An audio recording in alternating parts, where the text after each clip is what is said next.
ये कहानी पूरी तरह काल्पनिक है। इसे केवल मनोरंजन के उद्देश्य से एडिट और अनुवादित किया गया है। इसमें दिखाए गए सभी पात्र, स्थान और घटनाएं लेखक की कल्पना का हिस्सा हैं। किसी भी व्यक्ति, समुदाय, संस्था या परंपरा को ठेस पहुंचाना हमारा उद्देश्य नहीं है। और दोस्तों, अगर आप मिथरा पे नए हैं तो वीडियो को लाइक करें, चैनल को सब्सक्राइब करें और हर नई कहानी की अपडेट सबसे पहले पाने के लिए हमारे चैनल से जुड़े रहें। पूरा दिन ढाबे में बीत गया। रोहन गुप्ता के लिए इसकी नवीनता धीरे धीरे कम होती जा रही थी। जो बचा था वह था बोरियत का तिकड़म जो उसकी उदासी को और बढ़ा रहा था।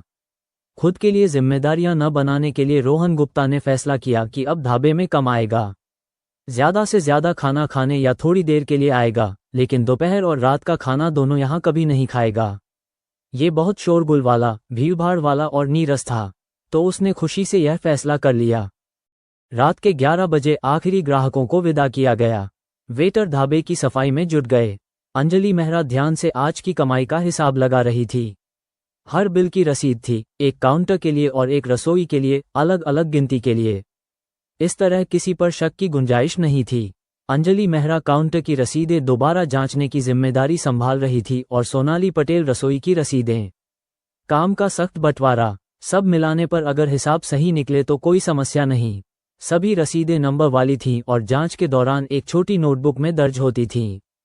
कोई भी अंतर जल्दी पकड़ा जा सकता था।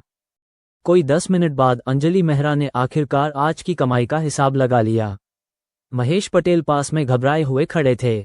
उनका रसोई खुद साफ न करना स्वाभाविक था।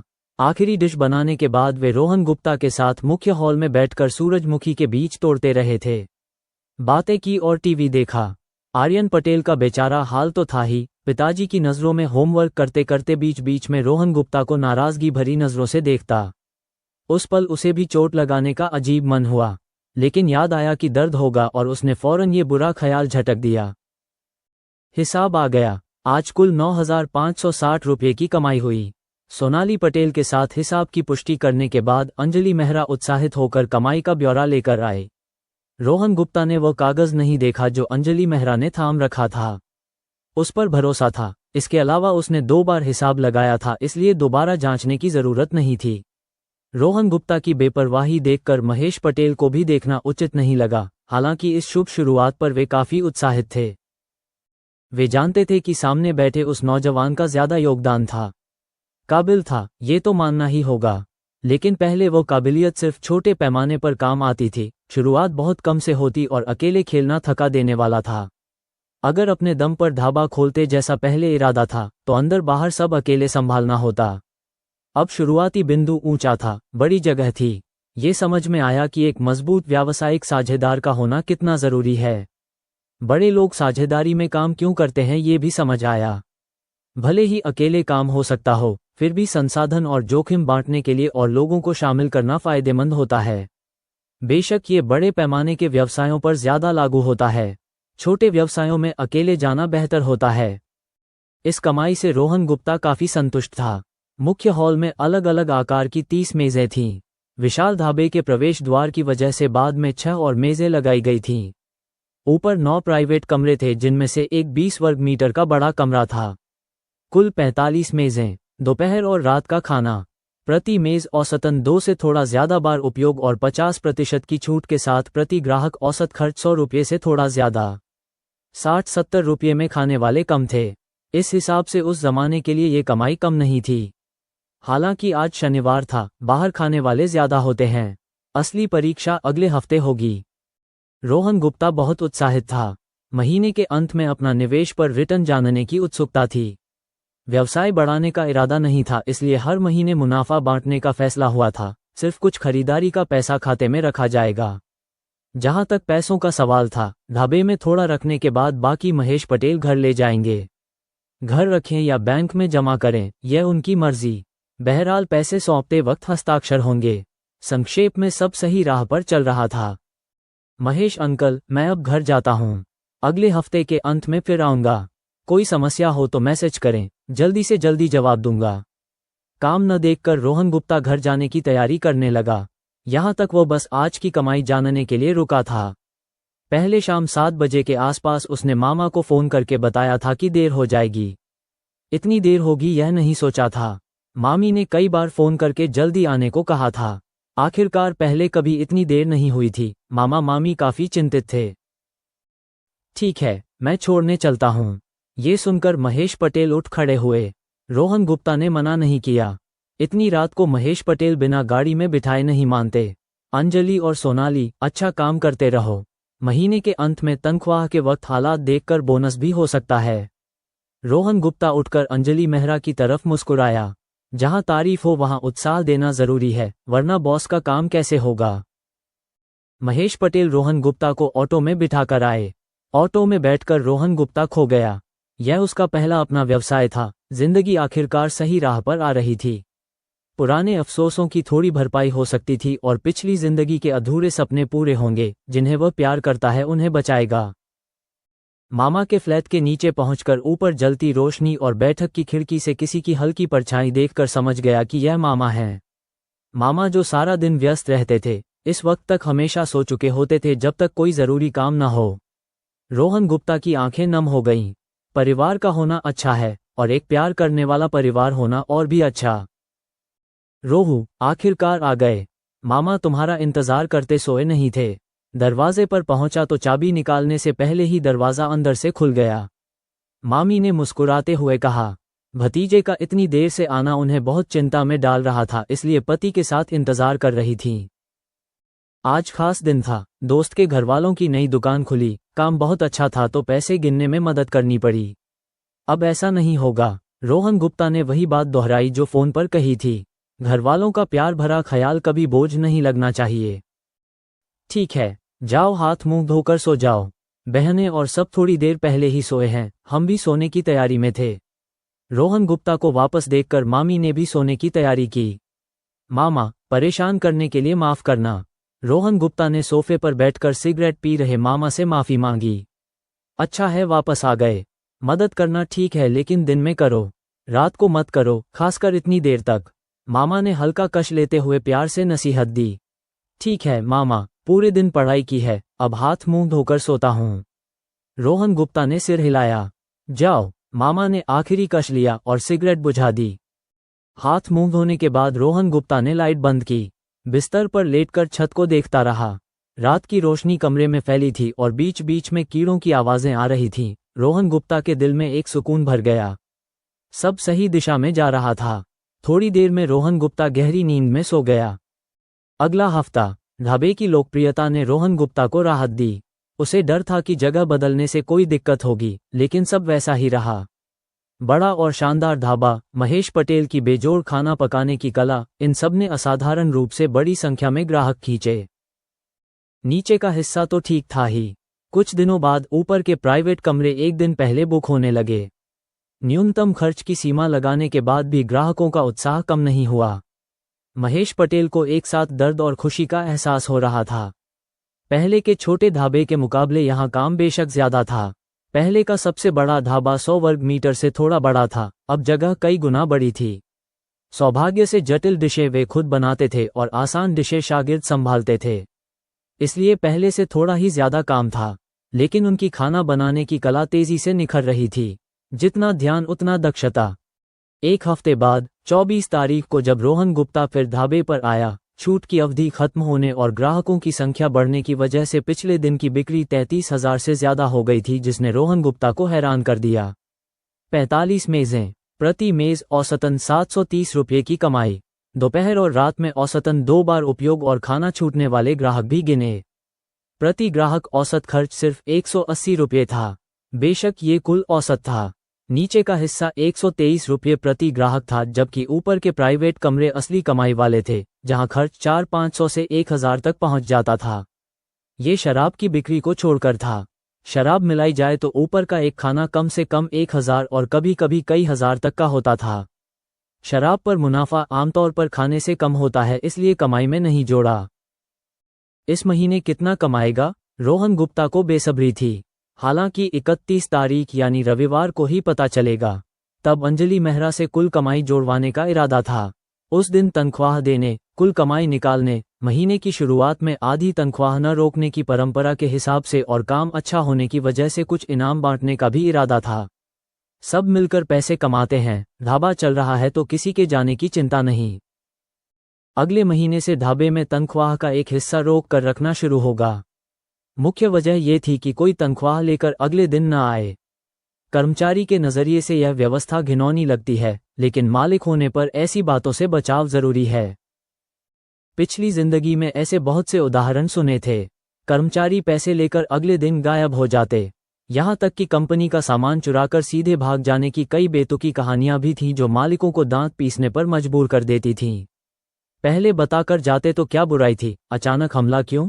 बेशक उन मालिकों को छोड़कर जो खुद गलत काम करते हैं और जानते हुए भी हिसाब नहीं करते, उन्हें तो सजा मिलनी ही चाहिए। और फिर वे लोग जो सामूहिक हड़ताल करके तनख्वाह बढ़वाने की मांग करते हैं, क्या इन लोगों को नहीं लगता कि उनका काम मुश्किल है तो मालिक का पैसा आसानी से नहीं आता?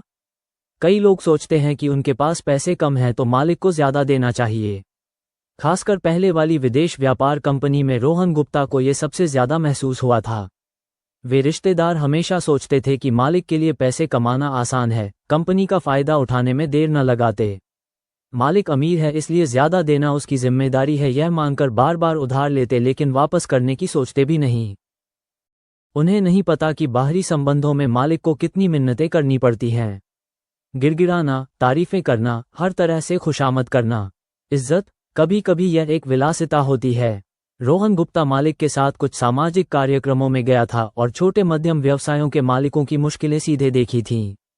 वे कितने असुरक्षित हैं, सामाजिक हैसियत कितनी कम है और समाज उन्हें कितना गलत समझता है। खासकर बाद में जब वह छोटे लोन का काम करने लगा तो ऐसे लोगों से और ज्यादा संपर्क हुआ। रोहन गुप्ता दर्शक की हैसियत से अक्सर कड़वाहट महसूस करता था। औहदा हासिल करने, टिके रहने, कर्मचारियों को पूरी तनख्वाह देने की मेहनत बाहर वालों की कल्पना से परे है। हाँ, इनमें से कई मालिक चालाक और निर्दयी भी होते हैं, लेकिन बहुत से ईमानदार, सीधे और मेहनती व्यापारी भी हैं। छोटे और सूक्ष्म व्यवसायों को बैंक लोन मुश्किल से मिलता है क्योंकि बैंक बड़ी सरकारी कंपनियों को लोन देना पसंद करते हैं। भले ही वे साल दर साल घाटे में हों, बैंक उन्हें लोन देता रहेगा। इससे वो स्थिति बनती है जहां जिन्हें पैसे चाहिए उन्हें लोन नहीं मिलता और जिन्हें ज़रूरत नहीं उन पर लोन थोपा जाता है। बेशक कई बार यह राजनीतिक काम होते हैं जो रोहन गुप्ता समझ सकता है। छोटे और सूक्ष्म व्यवसायों को अक्सर सौतेले बच्चों की तरह समझा जाता है। बैंक उन्हें उचित महत्व नहीं देते। लगभग 90% व्यवसायों को बैंक लोन नहीं मिलता। पैसों की कमी की वजह से अनगिनत संभावित व्यवसाय शुरू होने से पहले ही दम तोड़ देते हैं। इससे एक ऐसी स्थिति बनती है जहां बुरा पैसा अच्छे पैसे को बाहर कर देता है। भविष्य में एक कहावत है कि अगर निजी उधारदाता उनके लिए खून न बहाते तो कम से कम आधे छोटे मध्यम व्यवसाय बंद हो जाते। यह अतिशयोक्ति नहीं है और देश में निजी लोन की व्यापकता को दर्शाता है। तटीय इलाकों में 90% से ज्यादा व्यवसायों ने निजी उधार लिया है। आपसी उधारी के बिना वहां बड़े पैमाने पर व्यवसाय बंद हो जाते। दरअसल रोहन गुप्ता बैंकों की नीतियां भी समझता था। आखिरकार 1 करोड़ के लोन और 1 लाख के लोन की प्रक्रिया एक जैसी है। अगर बैंक को एक बड़े ग्राहक को 1 करोड़ देना हो या 100 छोटे ग्राहकों को मिलाकर 1 करोड़ देना हो, तो चुनाव साफ है। बैंक वाला काम नहीं करेगा। जब तक बैंक के लोन मंजूरी स्टाफ की संख्या 10 गुनी न हो, ये बदलने वाला नहीं। और कर्मचारियों की संख्या घटाने के जमाने में ऐसी मांग कभी मंजूर नहीं होगी। इस स्थिति का रोहन गुप्ता के पास कोई हल नहीं था। आखिरकार बड़े बड़े विशेषज्ञ भी इसका कोई बुनियादी हल नहीं ढूंढ पाए। बड़े लोगों ने जो तरीका अपनाया वो था निजी वित्त को खोलना। हर तरह की लोन कंपनियां, यहां तक कि बड़ी इंटरनेट कंपनियां भी इस क्षेत्र में आ गईं। बड़ों की रणनीति सीधी थी, बड़े बैंक अपनी जगह बने रहें और देश की बड़ी आर्थिक संस्थाओं की सेवा करें। छोटे और सूक्ष्म व्यवसायों को निजी वित्त, स्थानीय बैंकों और क्रेडिट सहकारी समितियों पर छोड़ दो। बड़े बैंकों की प्रक्रियाएं सरल करने की बात सुनने में अच्छी लगती है, लेकिन सच कहें तो रोहन गुप्ता इस बारे में आशावादी नहीं था। पैसों से जुड़ी कोई भी चीज जब नियंत्रण हटाया जाए तो पहले फायदा आम आदमी को नहीं बल्कि सत्ताधारी वर्ग को मिलता है। जब ऐसी कोई खामी खुलती है तो मक्खी, मच्छर, बाघ, हाथी सब घुस आते हैं, तुम्हारी जगह लेते हैं, तुम्हारा कोटा हड़प लेते हैं और नियमों के अंदर हैं तो उन्हें निकाल भी नहीं सकते। सरकार सालों से कुछ प्रक्रियाएं मजबूत करती और जोर देती रहती है। मकसद होता है ताकत वालों का प्रभाव कम करना या उनकी लागत बढ़ाना, सत्ता के दुरुपयोग को रोकना। अगर अचानक सब मेहनत से बनाई प्रक्रियाएं रद्द कर दें तो बड़े बड़े तमाशे देखने को मिलेंगे। जो सबसे जोर से चिल्लाए उन्हें इनाम नहीं मिलेगा। शायद अंत में वे इतने हंसेंगे कि रो पड़ेंगे, बेवकूफ़ों की तरह देखते रहेंगे कि दूसरे बैंक से बड़ी रकम निकाल रहे हैं। बस उनके लिए सीढ़ी बन जाएंगे। ऐसा पहले भी हो चुका है। जाने दो, सोचने का कोई फायदा नहीं, कोई फर्क नहीं पड़ेगा। वैसे भी सरकार कोई हल ढूंढेगी। बाद के ज़माने में तरह तरह के वित्तीय प्लेटफॉर्म आए जिनसे सामाजिक धन का उपयोग ज़्यादा सुविधाजनक और लचीला हो गया और यह बेहतर दिशा में जा रहा है। उसे चिंता करने की ज़रूरत नहीं। शायद सरकार के पास पहले से ऐसी कोई योजना है। अभी इससे उसका कोई लेना देना नहीं। अगर सिस्टम ने भविष्य में उसे कोई बैंक दिया तो वह ज़रूर छोटे सूक्ष्म व्यवसायों को लोन देने का काम करेगा। लेकिन अभी यह बहुत जल्दी है, बस फालतू चिंता होगी। 31 अक्टूबर रविवार। आज पिछले 2 हफ्तों की ढाबे की प्रगति जांचने और मुनाफा बांटने का दिन था। पिछले कुछ दिनों से रोहन गुप्ता उत्साहित था। अपने पहले व्यवसाय से पहले मुनाफे का इंतजार था। उस दिन रोहन गुप्ता ढाबे पर जल्दी नहीं गया, खाना खाने के बाद ही गया। जल्दी जाता तो या तो मदद करनी पड़ती या बस देखते रहना, दोनों ही बोरियत भरे थे। सुबह वो जल्दी शालिनी वर्मा के घर गया और पूरा दिन होमवर्क करके वापस आया। कोई छूने चूमने का मामला नहीं हुआ। वह जानता था कि शालिनी वर्मा ऐसी बातों में बहुत शर्मीली थी। अगर नाराज हो जाए तो मनाना पड़ेगा। कैसे कहें, जब कोई किसी को सच में अपना मानता है तो बुरे ख्याल आते ही नहीं।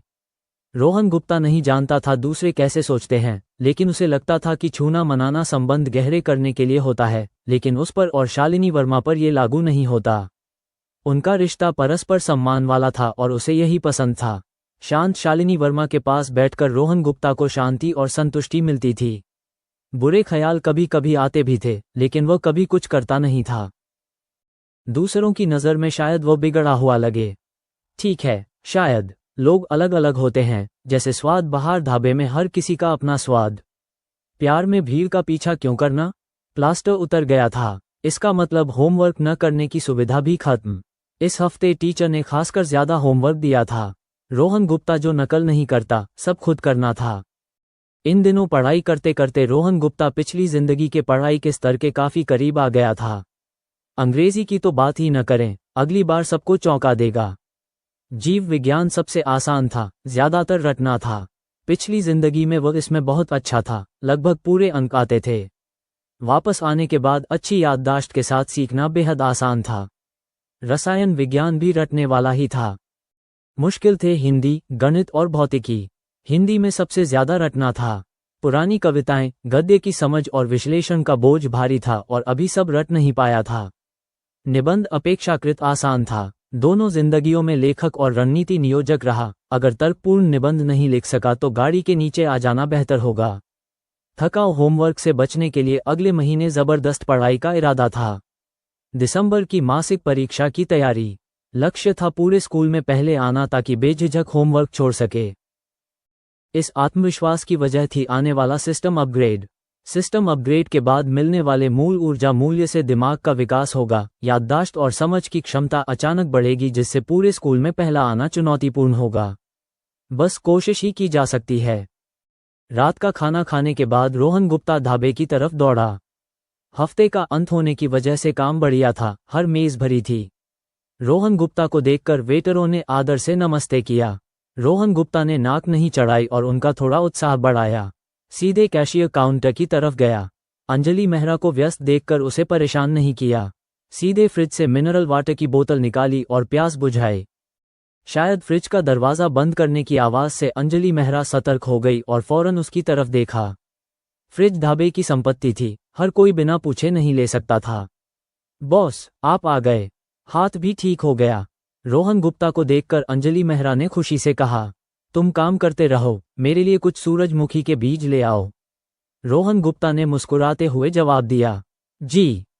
सूरजमुखी के बीज जैसे नाश्ते ऊपर के प्राइवेट कमरों में खाने से पहले दिए जाते थे, नीचे के हॉल में नहीं। छोटे बॉस के प्रतिनिधि होने की वजह से कुछ सुविधाएं तो मिलती थीं। कैशियर काउंटर पर सूरजमुखी के बीज और मूंगफली रखी थी और दोनों पे मुफ्त पी सकते थे, लेकिन ज्यादा नहीं। कुल कीमत रोजाना 20 रुपये और महीने में 600 रुपये से ज्यादा नहीं। कभी कभी जब महेश पटेल सब्जी लेने जाते तो थोक में कुछ फल भी ले आते। अंजलि मेहरा को यहाँ काम करने के फायदे बहुत अच्छे लगते थे और यह सब उसके सामने बैठे छोटे बॉस की देन थी। रोहन गुप्ता की तरफ उसकी नज़र खास रूप से कोमल थी। रोहन गुप्ता चुपचाप ढाबे में आते ग्राहकों को देखता रहा। हॉल में टोस्ट हो रहे थे, पासे का खेल चल रहा था, भाई बहन कहकर एक दूसरे को बुला रहे थे, कपल अपना प्यार दिखा रहे थे और शोरगुल मचाते बिगड़े बच्चे इधर उधर दौड़ रहे थे। रोहन गुप्ता खुशी से मुस्कुराया क्योंकि यह सब पैसे का प्रतीक था। अंजलि, इन दिनों कोई बात हुई? वित्तीय मामलों के अलावा? रोहन गुप्ता ने लापरवाही से पूछा। अंजलि मेहरा आमतौर पर सामान्य रूप से फोन नहीं करती थी, बस हफ्ते में एक बार रिपोर्ट के लिए। इसीलिए ये सवाल। दरअसल एक बात हुई। कुछ दिन पहले दोपहर को जब ज्यादा ग्राहक नहीं थे, 3 लड़के आए और हफ्ता मांगने लगे। धमकी दी कि नहीं दिया तो दरवाजे पर बखेड़ा करेंगे। बड़े खतरनाक लग रहे थे। अंजलि मेहरा ने कहा। झगड़े से बचने के लिए पैसे देना बेहतर लगा तो महेश अंकल ने 3000 रुपये दे दिए। वे लड़के बोले हर महीने आएंगे। महेश अंकल खुद आपसे बात करना चाहते थे, इसलिए मैंने अभी तक नहीं बताया था। अंजलि मेहरा थोड़ी चिंतित थी। डर था कि रोहन गुप्ता सोचे कि इतनी जरूरी बात न बताकर उसने गलती की। इस बात ने उसे बेचैन कर रखा था। गुंडे, हफ्ता? रोहन गुप्ता ने धीरे से कहा। अपने ढाबे पर ऐसा होना उसकी उम्मीद से परे था। पिछली जिंदगी में ऐसा कभी नहीं हुआ था। आखिरकार सरकार ऐसी गड़बड़ी करने वाले आर्थिक व्यवहार के खिलाफ काफी सख्त रही थी। बाद के सालों में सरकार की मजबूत कार्रवाई के तहत बड़े पैमाने पर हफ्ता वसूली की गुंजाइश नहीं रही। इसके अलावा देश की अर्थव्यवस्था तेजी से बढ़ने के साथ पैसे कमाने के इतने तरीके थे कि इन घिनौनी हरकतों की जरूरत नहीं रही जो जनता का गुस्सा भड़काकर कार्रवाई का निशाना बनाती थीं। जब भी हफ्ता वसूली में किसी के पकड़े जाने की खबर आती, रोहन गुप्ता के पास बस एक लेबल था, बेवकूफ। उनके पूर्वज बदल रहे थे। कई लोगों ने स्थानीय कुछ उद्योगों में एकाधिकार बना लिया था जो सुरक्षित और आरामदेह था। उपन्यासों में दिखाए जाने वाले गिरोह और गुट देश में चल ही नहीं सकते। ज्यादा से ज्यादा कुछ धूसर जमाने के समूह थे। जो चीजें दूसरे छोड़ देते हैं या उठाने की हिम्मत नहीं रखते, उन्हें बेवकूफों की तरह उठा लो, भला नतीजा कहां से आएगा। ये सोचते हुए रोहन गुप्ता को हांगकांग और ताइवान की गैंग फिल्मों पर फिर से खींच जाए। मानसिक रूप से अस्थिर किशोर ऐसी चीजें देखकर क्या सोचेंगे? स्कूल में गिरोह बनाना, गैंग का अनुकरण करना, बड़े भाई की पूजा। न जाने कितने लोग इससे बिगड़ गए जिससे स्कूलों में बहुत से लोग ऐसे लोगों से पीड़ित होते हैं। बात असल मुद्दे पर आए। अभी सन 2004 था। वह गारंटी नहीं दे सकता था कि कोई ऐसा संगठन नहीं है। इसके अलावा ये पक्का नहीं था कि यह स्थानीय है या कहीं से आए भटकते लोग थे। दूसरी दुकानों ने दिया क्या? रोहन गुप्ता ने पूछा। लगता नहीं। महेश अंकल ने कुछ दूसरी दुकानों से पूछा था और उन्होंने नहीं दिया था। अंजलि मेहरा ने सच बताया। ये सुनकर रोहन गुप्ता को तुरंत समझ आया कि ये भटकते अपराधी हैं। एक जगह से दूसरी जगह जाकर बड़े ढाबों को धमकाते हैं। सोचने पर अगर कोई संगठित और व्यवस्थित तरीके से हफ्ता वसूल रहा होता तो पुलिस ने कब का उन्हें कुचल दिया होता, इतनी हिम्मत नहीं होती। ये सोचकर रोहन गुप्ता चुप हो गया। बाद में महेश पटेल से बात करेगा। महेश पटेल ने न बताया, इसके लिए उन्हें दोष नहीं दे सकता। आखिरकार व्यापारी लोग झंझट से बचना पसंद करते हैं। भले ही वह जानता था कि मामा पुलिस अधिकारी हैं, डिप्टी थानेदार, लेकिन ये दक्षिण शहर था, मामा के क्षेत्र में नहीं आता। महेश पटेल शायद मामा को परेशान नहीं करना चाहते थे या बिना उसकी मर्जी के उनका नाम धमकी में इस्तेमाल करने की हिम्मत नहीं थी। रोहन गुप्ता की पहली प्रतिक्रिया मामा से यह समस्या हल कराने की थी, लेकिन एक समस्या थी कि यह मामा के अधिकार क्षेत्र में नहीं था। इसके अलावा यहाँ के थानेदार की मामा से पुरानी दुश्मनी थी। मामा के जरिए भी चलाया तो पेचीदा हो सकता था और भविष्य में काफी झंझट हो सकती थी। मामा को परेशान नहीं करना था। लेकिन अगर महेश पटेल ये सह सकते हैं तो वह कैसे सहे? पहली बार हुआ तो दूसरी, तीसरी बार भी होगा। मेरा पैसा इतनी आसानी से किसी की जेब में नहीं जाएगा। रोहन गुप्ता ने मुट्ठी भींची। फिर रोहन गुप्ता ने अंजलि मेहरा को तसल्ली दी और कहा कि ज्यादा न सोचे, उसने सही किया है। यह कोई गंभीर मामला नहीं था और उसके मूल हितों को नुकसान नहीं पहुंचा था, इसलिए वह उसे दोष नहीं देता। और कुछ? रोहन गुप्ता ने फिर पूछा। एक और बात, कुछ दिन पहले कुछ सरकारी विभागों के लोग आए थे और महेश अंकल ने कुल 6000 रुपये खर्च किए। अंजलि मेहरा ने सच बताया। रोहन गुप्ता ने दोष न लगाने की बात सुनकर राहत की सांस ली थी। ये सुनकर रोहन गुप्ता बेबस हो गया। आखिरकार ये कानून लागू करने वाले विभाग थे। वो एक आम नागरिक था और गलती भी थी। बाहर मेज़ें लगाना, पहली बात सड़क तो घेरती थी, दूसरी बात ग्राहक ज्यादा साफ सुथरे नहीं थे और कूड़ा फैलाते थे। खाने पीने के उद्योग में अगर स्वच्छता की सभी जरूरतें पूरी तरह पूरी करनी हो तो एक शब्द में कहें, मुश्किल। जब चाहें तो हमेशा कोई कमी मिल जाती है जिस पर आपत्ति नहीं की जा सकती। सारे ग्राहकों के जाने के बाद दूसरी मंजिल के बड़े कमरे में अंजलि मेहरा और सोनाली पटेल घबराहट में हिसाब लगा रही थीं, जबकि रोहन गुप्ता और बाकी चाय पी रहे थे। कर्मचारी सफाई करने के बाद गए नहीं थे। वे हॉल में टीवी देखते हुए आधे महीने की तनख्वाह और बोनस का इंतजार कर रहे थे। छात्रावास ऊपर ही था, बहुत पास, इसलिए जल्दी नहीं थी। चूंकि रोजाना कुल हिसाब होता था और दोनों तरफ से जांच भी, इसलिए आज का काम ज्यादा नहीं था। बस आज का हिसाब निपटाना था और पहले के हिसाब में जोड़ना था। थोड़ी देर बाद दोनों ने जांच पूरी की। बॉस, इस आधे महीने में पेय पदार्थों को छोड़कर कुल बिक्री 4,12,000 रुपये रही। कर्मचारियों की तनख्वाह, सामग्री की लागत और देय खाते काटने के बाद मुनाफा 88,500 रुपये है। अंजलि मेहरा ने कांपती आवाज में बताया। ढाबे ने आधे महीने में जितना कमाया वो उसकी कई साल की तनख्वाह के बराबर था। हालांकि ढाबे का आकार और लोगों की संख्या देखते हुए यह इतना ज्यादा नहीं था। अगले महीने और ज्यादा कमाई होगी। ये बिक्री सुनकर रोहन गुप्ता बहुत संतुष्ट था। ये तो ढाबे की शुरुआती अवधि की 50% छूट के साथ था। एक बार पटरी पर आ जाए तो महीने का मुनाफा कम से कम 1 लाख से 2 लाख से ज्यादा होगा। इस हिसाब से निवेश जल्दी वापस आएगा। वो बेहद उत्साहित था। महेश पटेल भी बहुत उत्साहित थे। इस रफ्तार से उन्हें लगभग 60,000 मिलेंगे। ये रकम ढाबा खोलने से पहले की उनकी साल भर की कमाई के बराबर थी। बगल में बैठे रोहन गुप्ता को कृतज्ञता से देखा। उसके बिना सामने वाली जगह खरीदनी पड़ती। आगे क्या होता कौन जाने, लेकिन अभी सच में पैसे कमाए थे। जल्द ही निवेश वापस आ जाएगा, ये सोचकर बेहद खुश थे। महेश अंकल, मेरी सलाह है कि पैसे जल्दी न बांटें। ढाबे को बेहतर चीजें लगवाएं, जैसे हॉल में स्टैंड अलोन एस बड़ी ई लगाएं ताकि गर्मी में ठंडक और सर्दी में गर्माहट रहे। हर कमरे में भी एस बड़ी ई लगाना होगा। छात्रावास में वॉशिंग मशीन लगवाएं और ढाबे के लिए एक छोटी गाड़ी या पिकअप ट्रक खरीदें। आपको गाड़ी चलानी आती है ना, महेश अंकल? अभी पैसे ढाबे में रखें। महेश अंकल अगर थोड़ा निकालना चाहें तो ले सकते हैं, बाकी अगले महीने के अंत में बांटते हैं। उत्साह के बाद रोहन गुप्ता ने धीरे से कहा। पैसे बांटने का पहले इरादा था, लेकिन ढाबे में घूमने के बाद नया ख्याल आया। पहले पैसे कम थे तो जहां बचाया जा सके बचाते थे। सिर्फ सबसे बड़े कमरे में एस बड़ी ई था, बाकी कमरों में बड़े पंखे थे। यह ज्यादा शानदार नहीं लग रहा था, इसलिए बड़े पैमाने पर सुधार करना चाहता था। आखिरकार पैसे खर्च करने की ज्यादा जगह नहीं थी। स्तर 2 पर पहुंचने पर 2 लाख का इनाम मिलेगा। ये 10,000 की कमी तो नहीं होगी।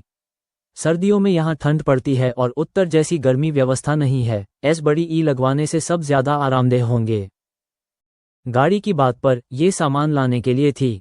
महेश अंकल पहले तिपहिया साइकिल पर सब्जी लेने जाते थे, जो मालिक की शान के अनुकूल नहीं था। भविष्य को देखते हुए गाड़ी होना सुविधाजनक होगा। सही है, नए हथियार लाने का वक्त है। महेश पटेल मान गए। पैसे आने पर मानसिकता बदल गई थी। भविष्य में वे एक दौलतमंद आदमी होंगे और छोटी तिपहिया साइकिल पर जाना अच्छा नहीं लगता। सामान के लिए भी हो तो थोड़ी शान रहेगी न? महेश अंकल, कुछ और खरीदना है? रोहन गुप्ता ने पूछा। नहीं, बस एक बात बतानी थी। कुछ दिन पहले कुछ गुंडे हफ्ता लेने आए थे, झंझट से बचने के लिए दे दिया। महेश पटेल ने आखिरकार यह बात बताई। बेटे आर्यन पटेल से कुछ नहीं छुपाया था। बेटा बड़ा हो गया था, उसे भी समाज का अंधेरा पहलू और पैसे कमाने की बेबसी समझनी चाहिए। महेश अंकल ने सही किया। मैं कोई रास्ता निकालूंगा। कुछ छोटे मोटे गुंडे कोई बड़ी लहर नहीं उठा सकते। अगली बार आए तो फोटो लेने की कोशिश करें। मैं किसी से जांच कराकर उनकी पृष्ठभूमि पता करूंगा, रोहन गुप्ता ने तिरस्कार से कहा। रोहन गुप्ता का आत्मविश्वास देखकर महेश पटेल ने राहत की सांस ली। रोहन गुप्ता का पहले इरादा था कि उन्हें ज्यादा रकम देने के लिए उकसाएं ताकि जबरन वसूली का मामला बने और जेल हो जाए। भविष्य में कई लोगों ने ऐसा किया था और इस तरीके से लालचियों को कानून के हवाले कर दिया। नतीजा आसानी से समझा जा सकता था। याद रखो, लालच का पैसा आसान नहीं, हाथ जला देता है। लेकिन दोबारा सोचने पर जाने दो। रकम बहुत ज्यादा नहीं थी। ज्यादा होती तो वे लेने की हिम्मत न करते और लंबी सजा भी नहीं होती। जब बाहर आते तो शायद उसके लिए तो कोई समस्या नहीं होती, लेकिन धाबे और महेश पटेल को खतरा होता। सोचने पर बेहतर था कि उन्हें डराकर भगाया जाए या भविष्य की समस्या पूरी तरह खत्म की जाए। सीधे दांव खेलने में बहुत जोखिम था, कई संभावित समस्याएं थीं। रोहन गुप्ता की नज़र में भविष्य की समस्या पूरी तरह खत्म करने के दो तरीके थे। एक उन्हें डराना और दूसरा दूसरे पक्ष के लिए इसे नामुमकिन बनाना, यानी या तो उन्हें हमेशा के लिए गायब कर दो या काम करने के काबिल न रहने दो। दूसरा तरीका अभी जरूरी नहीं था, तो पहला तरीका ही बचता था। महेश अंकल, लोन की तारीख पर वापस कर पाएंगे? रोहन गुप्ता को थोड़ी शर्मिंदगी हुई। आखिरकार पैसे मांगना सच में मुश्किल बात थी, लेकिन कोई चारा नहीं था। शर्म के चलते चुप नहीं रह सकता था, सिर्फ अनुभव अंकों के लिए महेश पटेल के पैसे वापस करने का इंतजार था। कोई बात नहीं, उस वक्त दोस्तों से उधार ले लूंगा। पहले नहीं मांगा था क्योंकि सब अनिश्चित था, लेकिन अब इतना बड़ा ढाबा है और काम अच्छा है, 2 लाख उधार मिलना मुश्किल नहीं होगा, महेश पटेल ने मुस्कुराते हुए कहा। रोहन गुप्ता ने कुछ न कहा होता तो भी महेश पटेल आज रात यह बात जरूर करते। आखिरकार अनुबंध की तारीख करीब थी और मुश्किल दौर गुजर गया था। हालांकि जेब में पैसे नहीं थे, लेकिन हाथ में सोने के अंडे देने वाली मुर्गी थी। ढाबा था, अभी किसी से भी उधार मांगना आसान था, एक ऐसा काम जो और निखर जाएगा। बहुत से लोग उसमें हिस्सा लेना चाहेंगे और शायद बिना ब्याज के उधार देंगे उनका दिल जीतने के लिए। लेकिन महेश पटेल ऐसा फायदा नहीं उठाते, ब्याज देंगे। रोहन गुप्ता ने सीधे पैसे वापस करने के बारे में पूछा और महेश पटेल को बुरा नहीं लगा। सालों के तजुर्बे में व्यापारियों की थोड़ी बहुत चालाकी और अनुबंध की भावना समझ आई थी। अनुबंध है तो पूरा करना होगा, वरना भविष्य में कौन साझेदारी करेगा? साख पल भर में मिट्टी हो जाएगी, नुकसान ज्यादा, फायदा कम। महेश पटेल, जिनकी कुछ महत्वाकांक्षाएं थीं और बड़े काम करना चाहते थे, ऐसे इंसान नहीं बनेंगे जो अनुबंध की बातों को लटकाए। खासकर जब रोहन गुप्ता ने कहा कि उसे पैसों की ज़रूरत है। इसका मतलब था कि 2 लाख शायद उसने ज़रूरी काम के लिए उन्हें दिए थे या दूसरों से लेकर दिए थे। ये सोचकर महेश पटेल का मन भावुक हुआ। ये सुनकर अच्छा लगा, मुझे इन पैसों की सच में ज़रूरत है, वरना इतनी जल्दी न करता। उम्मीद है महेश अंकल बुरा न माने। रोहन गुप्ता ने भी राहत की सांस ली। हाँ, कोई बात नहीं, मैं महेश पटेल वादा तोड़ने वाला नहीं हूँ। अनुबंध पर हस्ताक्षर किए हैं तो तोड़ूंगा नहीं। कभी डिफ़ॉल्ट के बारे में नहीं सोचा और पैसे वापस करने का सोचता रहा हूँ। दोस्तों से बात हो गई है, कल तक पैसे जुट जाएंगे, महेश पटेल ने हंसते हुए कहा। समझने के लिए शुक्रिया, मेरे पास कोई चारा नहीं था। परसों दोपहर को लेने आऊंगा। जल्दी स्तर बढ़ाने के लिए महेश पटेल को जल्दी पैसे वापस करने पर जोर देना जरूरी था। देवेंद्र सिंह को भी दोपहर में फोन किया था, उन्होंने कहा परसों कोई दिक्कत नहीं, खुद आकर दे देंगे। देवेंद्र सिंह ने पहले राजस्थानी ढाबे पर खाने का प्रस्ताव दिया था, लेकिन रोहन गुप्ता ने उन्हें इस ढाबे पर बुलाया ताकि दोनों के पैसे एक साथ वापस मिल सकें। बेशक ये पूरी प्रक्रिया अंजलि मेहरा और बाकियों से छुपी नहीं थी। वित्त प्रबंधक होने के नाते वे स्वाभाविक रूप से दोनों के बीच के अनुबंध के बारे में जानती थीं। यहाँ तक कि आर्यन पटेल भी सोच रहा था कि कुछ दिनों में इस रईस रोहन गुप्ता से कैसे ज्यादा फायदा उठाया जाए। क्या मंगवाएं खाने में? आर्यन पटेल फैसला नहीं कर पा रहा था। ठीक है महेश अंकल, देर हो गई, मैं चलता हूँ। तनख्वाह और बोनस योजना के हिसाब से दे देना। मामा शायद इंतजार कर रहे होंगे, सोए नहीं होंगे। अगली बार वे गुंडे आए तो फोटो लेना न भूलना। रोहन गुप्ता उठा और जाने की तैयारी करने लगा। देर हो गई थी और घर जाना था, वरना मामा चिंता करेंगे। समझ गया, परसों दोपहर को पैसे दे दूंगा, महेश पटेल उठकर जवाब देने लगे। कोई बात नहीं, वैसे महेश अंकल, परसों दोपहर को एक दोस्त को खाने पर बुलाया है, मेरे लिए एक कमरा बुक कर देना। सबसे बड़ा नहीं, एक सामान्य कमरा चलेगा, रोहन गुप्ता ने जोड़ा। तो परसों दोपहर को शीतल कक्ष बुक कर लो। अंजलि, परसों दोपहर के लिए शीतल कक्ष याद रखना, महेश पटेल ने अंजलि मेहरा को हिदायत दी। ढाबे के कमरों के नाम किसी प्रत्यय के बिना थे, सब 2 शब्दों के थे, जैसे शीतल, पुलिन, झरना, मेघ, उषा और चंद्र। ये सब रोहन गुप्ता ने रखे थे। सबसे बड़े कमरे का नाम रोहन गुप्ता ने रखा था, महासागर। ये शब्द दुनिया के अप्रत्याशित बदलावों और उतार चढ़ाव को दर्शाता है। भले ही ज्यादा उचित नहीं था, ये शब्द रोहन गुप्ता को एक खास आकर्षण लगता था और उसे बहुत पसंद था। जी अंजलि मेहरा ने जल्दी से हाँ की। घर वापस आने के बाद उम्मीद के मुताबिक मामा अभी जागे थे, सोफे पर बैठकर दोबारा चल रहा समाचार देख रहे थे। मामी काम के कारण अगले दिन सुबह जल्दी जाना था, इसलिए सो गई थीं। मामा की सालों की आदत की जैविक घड़ी का मतलब था कि चाहे कितनी भी देर से सोएं, सुबह जल्दी उठ जाते और पूरे दिन ऊर्जावान रहते। आखिरकार अभी 30 के शुरुआत में थे और जवानी में थे। रोहन गुप्ता को सकुशल घर आते देखकर मामा संजय शर्मा को राहत मिली। बहन ने अपना इकलौता बच्चा उनके पास सौंपा था और किसी भी हाल में बच्चे को कोई नुकसान नहीं होना चाहिए। इस दौरान रोहन गुप्ता काफी बदल गया था, जैसे अचानक बड़ा हो गया हो। खाना बनाता था, खुद कमरा साफ करता और कपड़े धोता, बोलने और काम करने का तरीका पहले से काफी परिपक्व था। लेकिन मामा संजय शर्मा ने ज्यादा नहीं सोचा। भतीजा बड़ा होकर परिपक्व हो रहा है, यह अच्छी बात है। अगला दिन सोमवार, फिर स्कूल जाना था। सुबह जल्दी उठकर रोहन गुप्ता ने सिस्टम में कोई बदलाव देखा। पता चला कि परीक्षा का दिन कोई बड़ी बात नहीं था, बस सिस्टम के इंटरफेस में बदलाव था। पारदर्शी नीले सफ़ेद अक्षर गहरे लाल रंग में बदल गए थे, जिससे एक ज़रूरी एहसास आया। बाकी ज़्यादा कुछ अलग नहीं था। सिस्टम के काम आज रात 12 बजे के मूल्यांकन के बाद ही ताज़ा होंगे। रोहन गुप्ता ने एक बार फिर अपनी जानकारी देखी। खाताधारक का नाम रोहन गुप्ता, स्तर 1, अनुभव 30 में से 100, इस महीने का लोन कोटा 50 में से 5 लाख, इस महीने का निजी कोटा 20 में से 1 लाख, निकालने योग्य राशि 0, मानसिक शक्ति 51-15, शारीरिक क्षमता 49-15, मूल ऊर्जा मूल्य 15। जानकारी ज्यादा नहीं बदली थी। सिस्टम निकालने योग्य राशि को 10,000 के नीचे दिखाने में बड़ा घमंड करता लगता था। 10,000 से कम की कोई भी रकम पूरी तरह शून्य दिखाई देती थी, जैसे हजारों में दिखाना कोई शर्म की बात हो। लेकिन रोहन गुप्ता समझ सकता था, 9वें स्तर पर पहुंचने पर दूसरों को दिए जाने वाले मासिक लोन अरबों में होंगे। उस पैमाने पर हजारों की रकम बेमानी हो जाती है। इस व्यवस्था की वजह से उसका निजी खाता शून्य दिखता था, जो रोहन गुप्ता को निराश करता था, क्योंकि यह खुलकर उसकी गरीबी का मजाक उड़ाता था। लेकिन किसी निर्जीव चीज पर नाराजगी नहीं निकाल सकता था। शाम को रात के करीब 12 बजे बिस्तर पर लेटे रोहन गुप्ता ने बार बार अपनी जानकारी देखी। सिस्टम में समय देखने का फंक्शन नहीं था और उसकी अलार्म घड़ी मानक समय पर नहीं थी, कुछ मिनट आगे पीछे हो सकती थी। इसलिए रोहन गुप्ता मन में बार बार जानकारी जांचता रहा। अचानक सिस्टम की आवाज गूंजी और वह फौरन उठकर बैठ गया। अक्टूबर का मूल्यांकन परिणाम उत्तीर्ण। और फिर बस, कोई और विवरण नहीं। क्या इतना लापरवाह है? इस महीने के प्रदर्शन का कोई विस्तृत मूल्यांकन नहीं?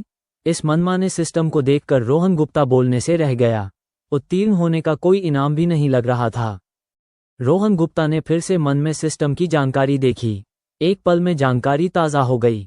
खाताधारक का नाम रोहन गुप्ता, स्तर 1, अनुभव 45 में से 100, इस महीने का लोन कोटा 0 में से 5 लाख, इस महीने का निजी कोटा 20 में से 1 लाख जो दिसंबर तक ओवरड्राफ्ट है, निकालने योग्य राशि 0, मानसिक शक्ति 51-20, शारीरिक क्षमता 49-20, मूल ऊर्जा मूल्य 20।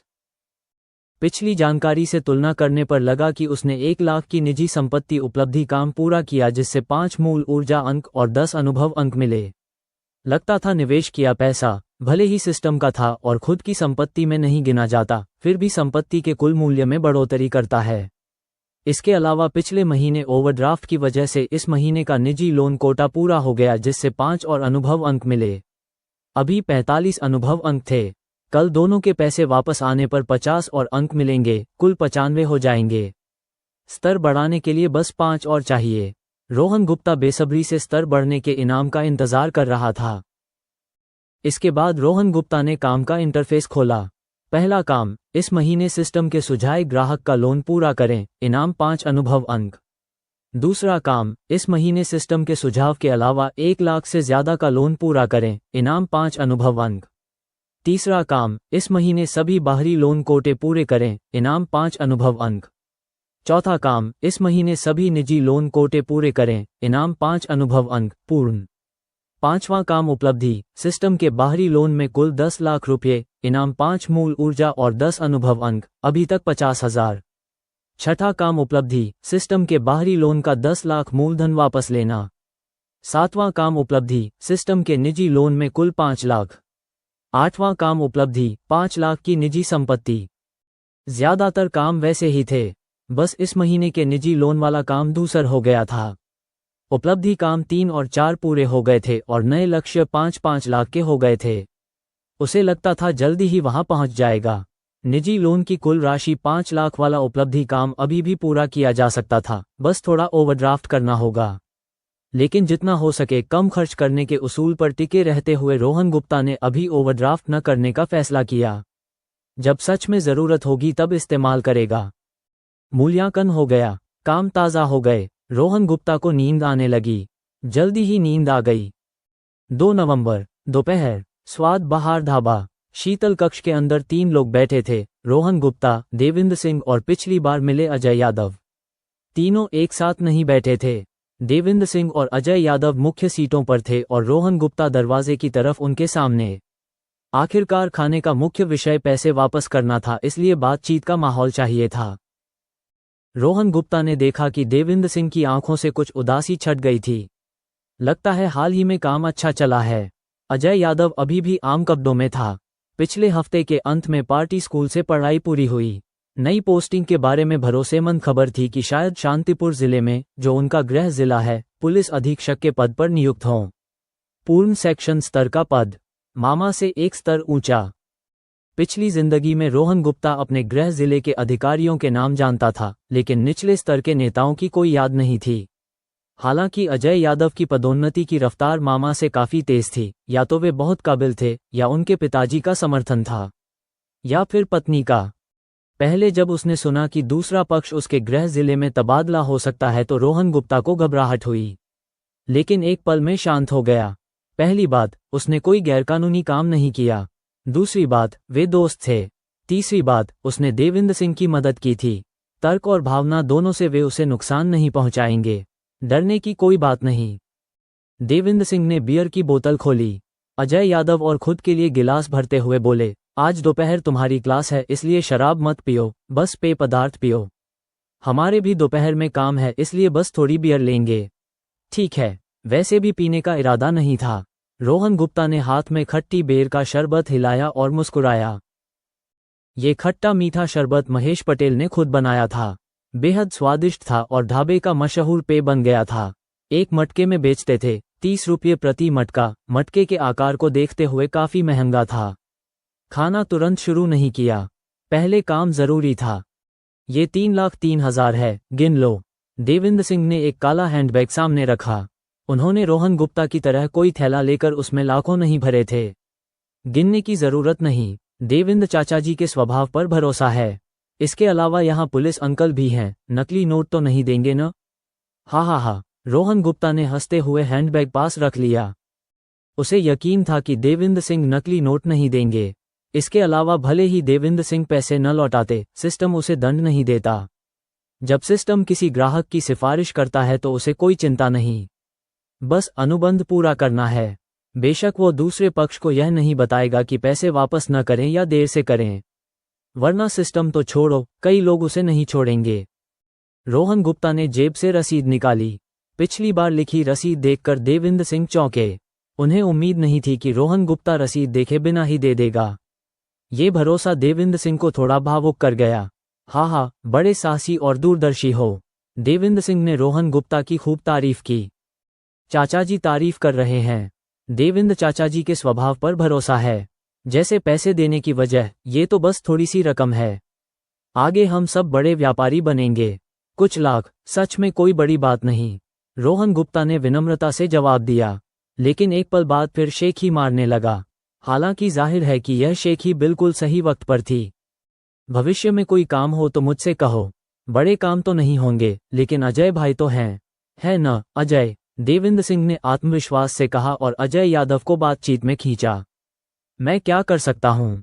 रोहन के मामा भी तो दक्षिणी थाने के डिप्टी इंचार्ज हैं।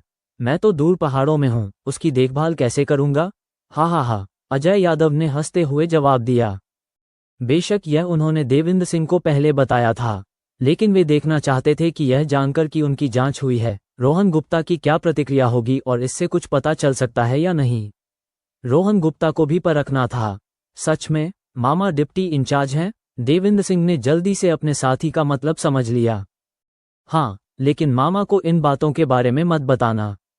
उन्हें चिंता नहीं देना चाहता। पैसों का स्रोत पूरी तरह कानूनी है।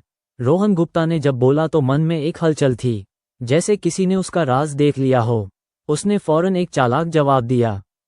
2 जिंदगियां जी चुका था, समझ सकता था कि दोनों की बातचीत में और ज्यादा मतलब था।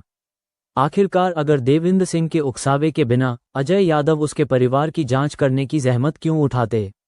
देविंद्र सिंह जानते थे और जानबूझकर पूछा, जाहिर है उसकी सीमा जांच रहे थे। यहां तक कि उसे शक होने लगा कि शायद अजय यादव ने जानबूझकर शांतिपुर जिले में तबादले की संभावना लीक की थी, उसे मनोवैज्ञानिक दबाव देने के लिए। अगर यह कोई पक्की बात न हो तो अजय यादव इतनी लापरवाही से नहीं बताते। राजनीतिक दांव-पेच का उलझा जाल था। रोहन गुप्ता को हैरानी हुई कि राजनीति में, खासकर पुलिस में, कोई सीधा सादा इंसान नहीं होता। सब मनोविज्ञान के उस्ताद थे। देविंद्र सिंह और अजय यादव ने एक दूसरे को देखा और हल्के से सिर हिलाया। उन्होंने आगे नहीं कुरेदा। उन्हें साफ दिखा कि रोहन गुप्ता इस विषय में रुचि नहीं रखता, लेकिन उन्हें हैरानी नहीं हुई। बेशक तुम्हारे पैसे गलत हैं ये सबूत नहीं है और मुझे दखल देने में कोई रुचि नहीं। बस उम्मीद है कि तुम अपने उसूलों पर चलते रहोगे, कभी हद नहीं पार करोगे और मामा को शर्मिंदा नहीं करोगे। अजय यादव ने गंभीरता से कहा। वे सच में इसकी परवाह नहीं करते थे। कोई बड़ा मुद्दा नहीं था। चिंता मत करो, मामा और परिवार को कभी शर्मिंदा नहीं करूंगा। रोहन गुप्ता ने भी सच्चाई से जवाब दिया। हाँ, चीयर्स। काम की बातें छोड़ो, उम्मीद है आगे भी मिलकर काम करने का मौका मिले। देविंद्र सिंह ने जल्दी से विषय बदला। वैसे उनका काम नहीं था। ठीक है, चीयर्स। रोहन गुप्ता ने खट्टी बेर का शरबत उठाया। खाने के दौरान देविंद्र सिंह रोहन गुप्ता के प्रति असाधारण रूप से उत्साहित थे, लगातार खाना परोसते रहे। रोहन गुप्ता ने पहले सोचा कि यह पहले की जांच के लिए माफी है, लेकिन देविंद्र सिंह के लगातार उत्साह और कुछ कहने की झिझक देखकर रोहन गुप्ता ने पूछ ही लिया। चाचा जी, कोई काम है क्या? सच कहूं तो आज देविंद्र चाचा जी को एक मदद चाहिए थी। देविंद्र सिंह ने रोहन गुप्ता की समझदारी की तारीफ की। ये सुनकर रोहन गुप्ता हैरान हुआ। उसे नहीं पता था कि एक छात्र देविंद्र सिंह के क्या काम आ सकता है। क्या फिर से पैसों की बात है? थोड़ा सोचकर रोहन गुप्ता ने चॉपस्टिक रखी और शांति से बोला। चाचा जी, काम बताइए। हो सका तो जरूर करूंगा, लेकिन अगर बहुत मुश्किल हो या मेरी क्षमता से बाहर हो तो उम्मीद है बुरा नहीं मानेंगे। देविंद्र सिंह ने एक पल रुककर बात को सही ढंग से कहने के लिए सोचा। सीधे बात करें, मेरा एक दोस्त है जो कपड़े की फैक्ट्री चलाता है। इस वक्त उसे नकदी प्रवाह की जरूरत है। वो मुख्य रूप से ब्रांडेड कपड़े बनाता है और नीचे के आपूर्तिकर्ताओं का कर्ज चुकाना है। महीने के अंत तक निकल गए तो ऊपर की ब्रांड कंपनियों का भुगतान आ जाएगा और वह पैसे दे पाएगा। उसने कुछ दिन पहले मुझसे उधार मांगा। मेरे पास बड़ा ऑर्डर था और मशीनें और कर्मचारी बढ़ा रहा था, इसलिए नकदी ज्यादा नहीं थी। बातों बातों में तुम्हारी लोन की शर्तें बता दी। ब्याज कम, जल्दी मिलता है और कम शर्तें। तो सोचा क्या तुम मेरे दोस्त की मदद कर सकते हो? उस पर भरोसा है, सालों का घनिष्ठ दोस्त है और उसके लिए न मांगता। इसके अलावा मैं जमानत दूंगा। अगर वो पैसे न लौटाए तो मैं दूंगा। देविंद्र सिंह ने बात खत्म की और रोहन गुप्ता का जवाब इंतजार किया। रोहन गुप्ता को ये काफी आसान लगा। बस कितना उधार चाहिए ये तय करना था। कितना उधार चाहिए? रोहन गुप्ता ने पूछा। 4 लाख रुपये, देविंद्र सिंह ने जवाब दिया। रोहन गुप्ता सोच में पड़ गया। इस वक्त उसके पास फूटी कौड़ी नहीं थी। खाते में साफ शून्य था। एक क्रूर मजाक। लेकिन अगर सिस्टम अपग्रेड हो जाए और इनाम मिल जाए, बाकी लोन की राशि के साथ मिलाकर 4 लाख बन सकते हैं। सिस्टम के काम के लिए 3 लाख का रिजर्व काफी होगा। अगर कम पड़े तो थोड़ा ओवरड्राफ्ट करना होगा। थोड़ा सोचने के बाद रोहन गुप्ता ने फैसला कर लिया। कोई बात नहीं, परसों दोपहर तक बता दूंगा। ज्यादा से ज्यादा नकद में निपटारा होगा। स्तर बढ़ाने के लिए बस 5 अंक चाहिए थे, इसलिए कल जल्दी से काम पूरा करने का इरादा था। सिस्टम के सुझाए ग्राहक को आज स्कूल के बाद ही फोन करने और कल दोपहर मिलने का इरादा था। सब ठीक रहे तो देविंद्र सिंह के दोस्त का लोन कल रात तक हो सकता था। रोहन गुप्ता का हाँ सुनकर देविंद्र सिंह हंसे। हाँ, अच्छा, दोस्त की तरफ से पहले ही शुक्रिया। अनुबंध के बारे में बात करते हुए उन्होंने रोहन गुप्ता की तरफ देखा। मैं तैयार करूंगा। इसके बाद बोझ उतरने के साथ सबने बचे हुए खाने का मजा लिया। हालांकि रोहन गुप्ता को जल्दी से सिस्टम के सुझाए ग्राहक को निपटाना था और स्तर बढ़ाना था, वरना बाकी सब अटका रहेगा। दोपहर का खाना 1:30 बजे के करीब खत्म हुआ। बिल देवेंद्र सिंह ने दिया और रोहन गुप्ता ने विरोध नहीं किया। दोनों जानते थे कि व्यावसायिक मामले में बिल किसे देना चाहिए। इसे कभी नहीं बदलना चाहिए, वरना सब असहज होंगे। देवेंद्र सिंह को विदा करने के बाद रोहन गुप्ता फौरन कमरे में वापस आया और सिस्टम को पैसे लौटा दिए। सिस्टम ने 3 लाख और 1,500 ब्याज ले लिया, यानी रोहन गुप्ता को 1,500 रुपये का मुनाफा हुआ था। लेकिन अब इस छोटी रकम पर कोई खास ध्यान नहीं देता था। उसने सीधे इसे सिस्टम के निजी खाते में डाल दिया। इससे सुरक्षित कोई बटुआ नहीं था और सिस्टम में पुराने नोट नए नोटों से बदलने की खास काबिलियत थी। पुराना नोट जमा होते ही नया नोट बदल जाता था। नोटों के नंबर भी बदल जाते थे और वे क्रम में होते थे।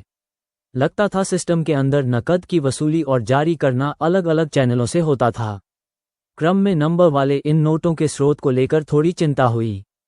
इन्हें हवा से नहीं बनाया जा सकता, इतने शक्तिशाली सिस्टम में ऐसी खामी नहीं होगी और इसकी जरूरत भी नहीं।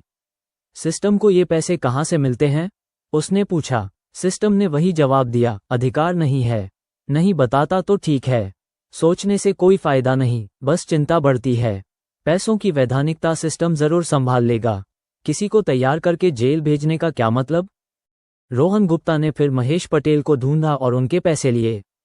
रसीद का एक हिस्सा वापस किया, लेकिन अनुबंध वापस करने की जरूरत नहीं थी क्योंकि लोन का सारा सबूत दूसरे पक्ष को दे दिया गया था, इसलिए पुराने अनुबंध अब बेकार थे। सब ठीक से दर्ज करने के बाद महेश पटेल के पैसे सिस्टम के पैसों से बदलकर रोहन गुप्ता ने फिर से अपनी जानकारी देखी। स्तर 1, अनुभव 95 में से 100, इस महीने का लोन कोटा 0 में से 5 लाख, इस महीने का निजी कोटा 20 में से 1 लाख जो दिसंबर तक ओवरड्राफ्ट है, निकालने योग्य राशि 10,000, मानसिक शक्ति 51-20, शारीरिक क्षमता 49-20, मूल ऊर्जा मूल्य 20। दोनों के ब्याज मिलाकर 2,500 रुपये आए और निजी खाता आखिरकार 10,000 से ऊपर हो गया।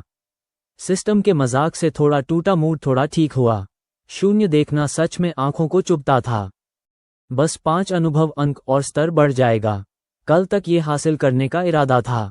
जैसे ही रोहन गुप्ता कमरे से निकलकर स्कूल जाने वाला था, आर्यन पटेल ने जल्दी से कमरे का दरवाजा धकेला। यार रोहन, पिताजी ने जो 3 गुंडों की बात कही थी, वे अभी हॉल में खाना खा रहे हैं। मैंने बहाने से कुछ फोटो भी ले लिए।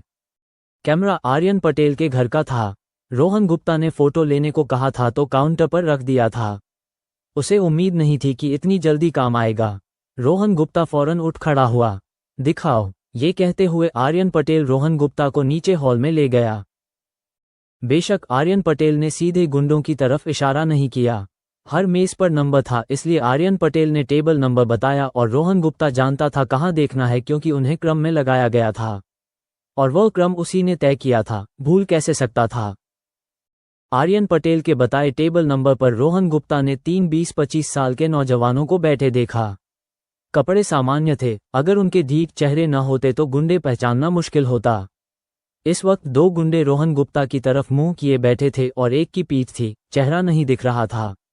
तभी पीठ किए गुंडे ने अचानक मुड़कर रोहन गुप्ता की तरफ एक नजर डाली। एक जाना पहचाना ख्याल दिमाग में कौंधा। रोहन गुप्ता को 3 सेकंड लगे ये याद करने में कि यह कौन है। रोहन गुप्ता का पूरा शरीर कांप उठा। उसे उम्मीद नहीं थी कि यहाँ इस इंसान से सामना होगा, लेकिन इस बार इनका निशाना वह नहीं था, बल्कि अंजलि मेहरा थी। वह शख्स बेशर्मी से अंजलि मेहरा को घूर रहा था और दूसरे 2 गुंडे भी उसकी तरफ देखकर कुछ कहकर हंस रहे थे। रोहन गुप्ता का चेहरा बर्फ जैसा ठंडा हो गया। मेरी ही कर्मचारी पर बुरी नजर डालने की हिम्मत हो। हालांकि चेहरा ठंडा था, दिल की धड़कन रुक नहीं रही थी, वह साफ बहुत उत्तेजित था। इस वक्त रोहन गुप्ता के मन में बस 3 बातें थीं। भगवान मेरी तरफ है, नींद में कोई तकिया ले आया, सिर पेश करने वाला खुद चला आया। रोहन गुप्ता पिछली जिंदगी में इन तीनों के बारे में जो जानता था वह याद करने लगा। पिछले साल 11 सितंबर को प्रदेश की राजधानी के एक बार की पिछली गली में एक कत्ल हुआ था। पीड़ित को 3 बार चाकू मारा गया था, हर बार घातक था। सारा कीमती सामान चुरा लिया गया। अगली सुबह एक अधेड़ महिला व्यायाम करते हुए मिली और उसने रिपोर्ट दर्ज कराई। तब तक लाश एकदम ठंडी हो चुकी थी। पीड़ित कोई साधारण इंसान नहीं था। उसके पिता प्रदेश की राजधानी के मेयर थे, कार्यवाहक सचिव, जल्द ही प्रदेश की पार्टी समिति के स्थायी सदस्य बनने वाले थे। इसलिए यह एक बहुत अहम मामला बन गया। लेकिन घटनास्थल पर लोगों की भीड़भाड़ थी और रात को एक सुनसान गली में हुआ था। कई महीनों की जांच के बाद भी कोई सुराग नहीं मिला। इनाम भी घोषित किया गया, लेकिन लालच में कई लोगों ने झूठी रिपोर्ट दी। हत्यारों की पहचान में कोई प्रगति नहीं हुई, जैसे हवा में गायब हो गए। इससे स्थानीय पुलिस मुख्यालय का नेतृत्व जल्दी सेवानिवृत्त हो गया। आखिरकार किसी को तो जिम्मेदारी लेनी थी। जो अपराध के वक्त प्रभारी था उस पर जिम्मेदारी आई। बिना कारण किसी को बलि का बकरा नहीं बना सकते थे, वरना खुद का नाश होता। इस तरह यह मामला सालों तक लटकता रहा, कोई प्रगति नहीं। उस जमाने में निगरानी कैमरे बहुत कम थे और फुटेज से लोगों की पहचान लगभग नामुमकिन थी। इसीलिए भविष्य में निगरानी कैमरे इतने आम हो गए क्योंकि इससे मामले सुलझाने की दर काफी बढ़ी। भले ही बड़े पैमाने पर कैमरे लगाने से निजता के सवाल उठे, लेकिन जब फायदे नुकसान से ज्यादा हों तो आमतौर पर स्वीकार्य होता है। कुछ साल बाद जून में इन कुछ लोगों ने पड़ोसी प्रदेश में बड़ा बखेड़ा किया। एक झगड़े में 3 मौतें और 5 घायल। उनमें से एक पकड़ा गया, बाकी 2 भाग गए। जानते थे कि अब जेल से नहीं निकलेंगे और दूसरे दोनों ने छोड़ दिया। इस गुस्से में ये सोचकर कि अगर मैं डूबूंगा तो तुम्हें भी ले जाऊंगा, उसने 8 साल पहले के कत्ल का इकबाल कर लिया। सबूत मृतक से चुराई एक बाघ की आकृति वाली जेड पेंडेंट थी। आखिरकार 8 साल पुराना कत्ल का मामला सुलझ गया। उस वक्त पीड़ित के पिता इस जगह के दूसरे नंबर के अधिकारी थे। यह मामला सुलझाने वालों को कितना बड़ा इनाम मिला होगा, ये कल्पना की जा सकती है। पकड़ा गया इंसान वही था जिसके चेहरे पर जन्म चिन्ह था। वो जन्म चिन्ह उसे साफ याद था। इन तीनों के चेहरे उसे बार बार जाने पहचाने लग रहे थे। ये जानकारी उसे आर्यन पटेल ने बताई थी। आर्यन पटेल बाद में ऊपरी हलकों में उठने बैठने लगा था और कभी कभी कुछ गोपनीय गपशप सुनता था। एक बातचीत में ये घटना सामने आई क्योंकि वह नेता तब तक पड़ोसी प्रदेश का दूसरे नंबर का अधिकारी बन चुका था। इतने अधिकार और प्रभाव के साथ उससे जुड़ी बातें स्वाभाविक रूप से ध्यान खींचती थीं। ये भी पता चला कि उस नेता के 2 बेटे थे। जो कत्ल हुआ वह छोटा था, बारों और मनोरंजन की जगहों पर आवारागर्दी करता था। बड़े बेटे को आर्यन पटेल जानता था। जब उसे ये घटना बताई गई तब बड़ा बेटा जयपुर की नगर सरकार का महासचिव था। उसने ऑनलाइन ये घटना ढूंढी और तीनों की फोटो देखी।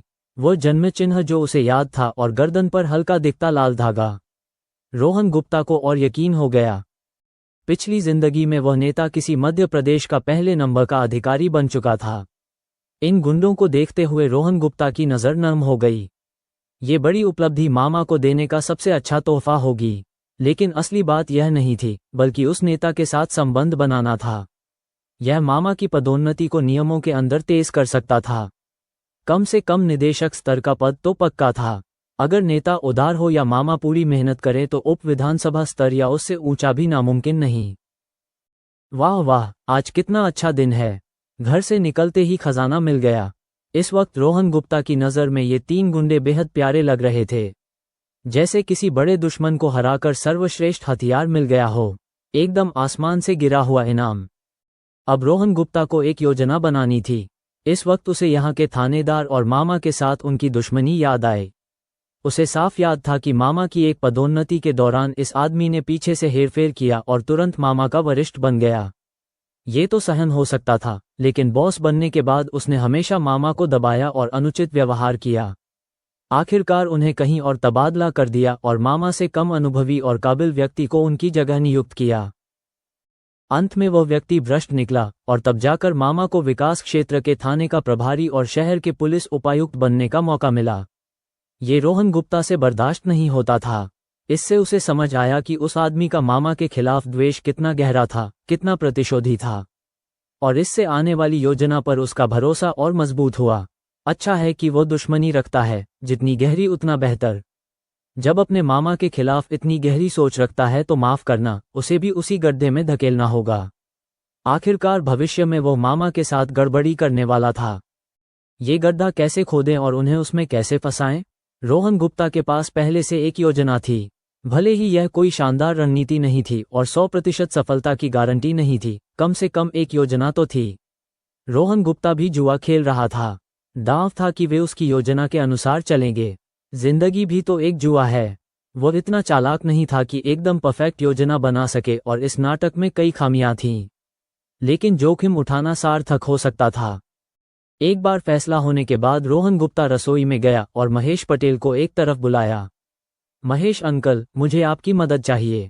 उन बाहरी गुंडों से निपटने की एक योजना बनाई है जिससे भविष्य की समस्या पूरी तरह खत्म हो जाएगी।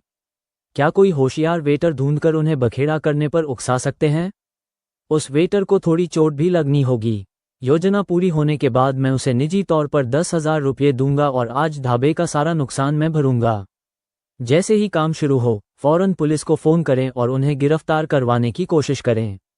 थाने भी जाना होगा और वहां ये करना होगा। रोहन गुप्ता ने महेश पटेल को विस्तार से योजना समझाई। क्या ये ठीक रहेगा? महेश पटेल ने घबराकर पूछा। वे सच में समझ नहीं पा रहे थे कि रोहन गुप्ता ये क्यों कर रहा है। कोई फायदा नहीं और खर्चा बहुत। भले ही झगड़ा हो, उन लोगों को हमेशा के लिए बाहर नहीं रखा जा सकता और ढाबे का काम भी प्रभावित होगा। चिंता मत करो महेश अंकल, बस मेरी बात मानो। सारा नुकसान मैं भरूंगा। थानेदार को संपर्क करते वक्त मामा का नाम लेना याद रखना और किसी का नाम मत लेना, रोहन गुप्ता ने बार बार समझाया। महेश पटेल ने फायदे नुकसान सोचे। इससे ढाबे का काम जरूर प्रभावित होगा और जोखिम भी था, खासकर अगर ग्राहक बीच में आ गए। लेकिन उन्हें विश्वास था कि रोहन गुप्ता बिना सोचे नहीं करता, उसके पीछे कोई वजह होगी। एक पल बाद महेश पटेल ने फैसला कर लिया, रोहन गुप्ता पर भरोसा करने का। ठीक है, मैं कोई उचित आदमी ढूंढता हूं, महेश पटेल ने गंभीरता से जवाब दिया। आपके भरोसे के लिए शुक्रिया महेश अंकल, मुझे पता है मैं क्या कर रहा हूं, रोहन गुप्ता ने कहा। रोहन गुप्ता का आत्मविश्वास देखकर महेश पटेल को तसल्ली मिली। हालांकि पहले कभी ऐसी झंझट नहीं मोली थी, थोड़ी घबराहट थी। लगा जैसे वे खुद खलनायक बन रहे हों। महेश पटेल निर्णायक इंसान थे। एक बार फैसला होने पर काम पर लग जाते और अच्छे से करते। जल्दी ही महेश पटेल हॉल में उचित व्यक्ति ढूंढने गए। रोहन गुप्ता और आर्यन पटेल कैशियर काउंटर के पास खड़े हुए, किसी भी आपात स्थिति के लिए तैयार। स्कूल देर से जाने की उसे कोई परवाह नहीं थी। मामा के भविष्य के सामने बड़ी से बड़ी बात भी पीछे छोड़ी जा सकती थी। उसे यकीन था कि मामा बाद में उसे दोष नहीं देंगे। आर्यन पटेल के बारे में, पिताजी इस वक्त व्यस्त थे और देखभाल का वक्त नहीं था। इसके अलावा पढ़ाई भी ठीक थी, इसलिए आधा दिन स्कूल न जाना कोई बड़ी बात नहीं। अब उन 3 गुंडों की बात। जन्म चिन्ह वाले का नाम विक्रम रावत था। तीनों में सबसे बड़ा था। पहले एक ही फैक्ट्री में काम करते थे लेकिन एक दूसरे को नहीं जानते थे। एक महिला कर्मचारी को लेकर झगड़े के बाद गहरे दोस्त बन गए, जैसे पुराने जमाने की भाईबंदी। लेकिन तीनों आलसी थे और महिला कर्मचारियों को परेशान करने का एक जैसा शौक था। आधे साल में मालिक ने तीनों को निकाल दिया। नौकरी जाने के बाद तीनों बड़े पैसे नहीं कमा सके और छोटे पैसों में रुचि नहीं थी। छात्रों की जेब काटते और कभी कभी किराए के गुंडे का काम करते। कभी नहीं सोचा था कि हत्यारे बन जाएंगे। उस बार तीनों शहर के बाहरी इलाके में एक देहाती ढाबे में रात का खाना खाने गए थे। खाने के बाद वापस आने का कोई साधन नहीं मिला क्योंकि बहुत देर हो गई थी और बसें बंद हो चुकी थीं। रात के उल्लू होने की वजह से रात भर इधर उधर घूमने का फैसला किया। बेमकस भटकते हुए जब पेशाब की जरूरत हुई तो एक छोटी गली में घुस गए। दुर्भाग्य से वहां एक नशे में धुत नौजवान उल्टी कर रहा था। उस आदमी ने विक्रम रावत के जन्म चिन्ह का मजाक उड़ाया। आदमी भले ही अमीर घर का लग रहा था, लेकिन नशे में तीनों को कोई फर्क नहीं पड़ा। तुरंत तैश में आ गए। मुक्का लात से उस आदमी को पीटने लगे। आदमी ने पलटवार किया और गलती से विक्रम रावत की नाजुक जगह पर लात मारी। विक्रम रावत दर्द से तड़पते हुए जमीन पर गिर गया और देर तक उठ नहीं पाया। नशे में विक्रम रावत को गुस्से का भभका आया। उसने फौरन चाकू निकाला और आदमी को घोंप दिया। अनजाने में आदमी की मौत हो गई। होश आने पर उन्हें कोई पछतावा नहीं था और उसके दोनों दोस्तों ने भी भाईबंदी दिखाते हुए एक एक बार चाकू चलाया। फिर उस आदमी को लूटकर अपनी बेमकस यात्रा जारी रखी। 1 घंटे से कम चले थे। रात की ठंडी हवा में नशा उतरने लगा। तब जाकर तीनों को एहसास हुआ कि क्या कराए। डर के मारे कांप रहे थे। आम लोगों को धमकाने के आदी ये लोग अचानक हत्यारे बन जाने की बात नहीं पचा पा रहे थे। लेकिन जो हो गया सो हो गया, अब पीछे नहीं हट सकते और तीनों ही इसमें शामिल थे, कोई नहीं बच सकता था। विक्रम रावत का परिवार जयपुर के बाहरी इलाके में एक गांव में था। बाकी 2 दूसरे प्रदेशों से थे, इसलिए तीनों ने मिलकर जयपुर भागने की योजना बनाई।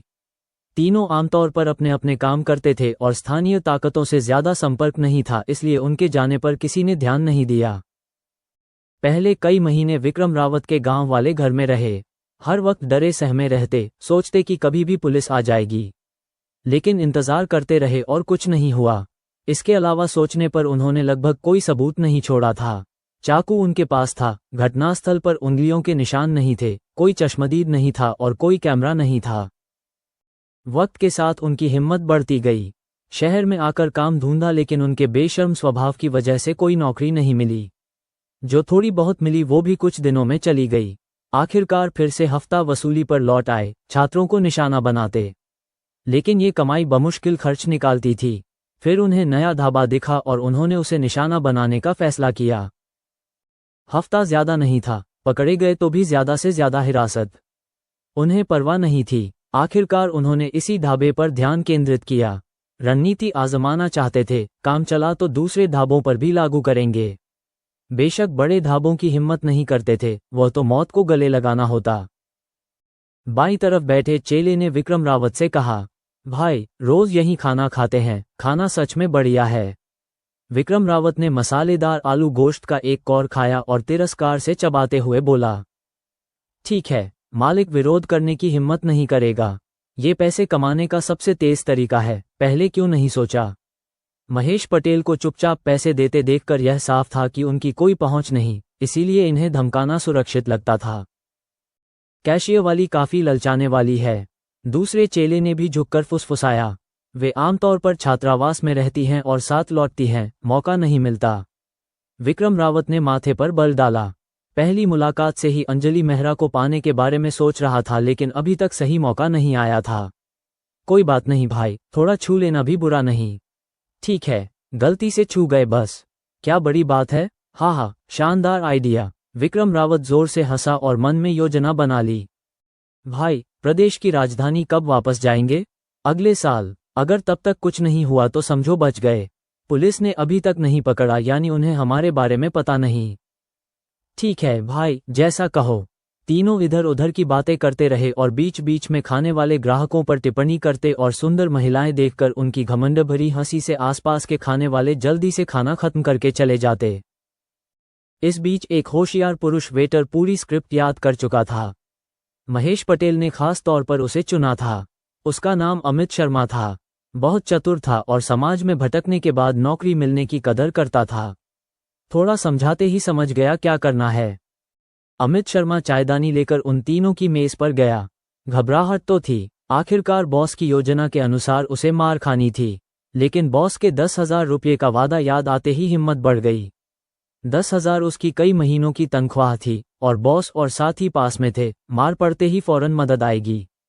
ये सोचकर अमित शर्मा ने गहरी सांस ली। देखा कि तीनों बातों में मगन थे और उस पर ध्यान नहीं था। अमित शर्मा विक्रम रावत के पास गया और खाली कप में गर्म पानी भरने लगा।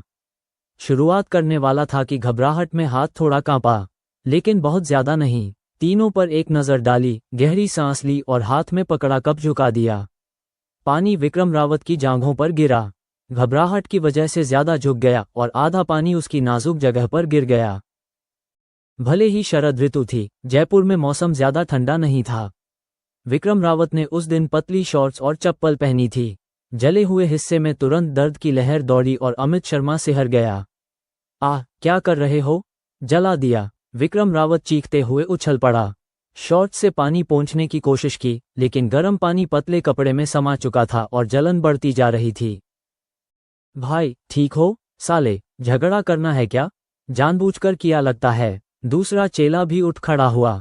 यार, जल गया हूं, इसे ठोको, मुआवजा दिलवाओ। अभी पूरी तरह होश नहीं आया था। अपनी नाजुक जगह पकड़े और अमित शर्मा की तरफ इशारा करते हुए गुस्से से चिल्लाया। ये सुनते ही अमित शर्मा के सबसे करीब वाले चेले ने उसे थप्पड़ मारा। अमित शर्मा ने बचने की कोशिश नहीं की और थप्पड़ के लिए खुद को तैयार किया।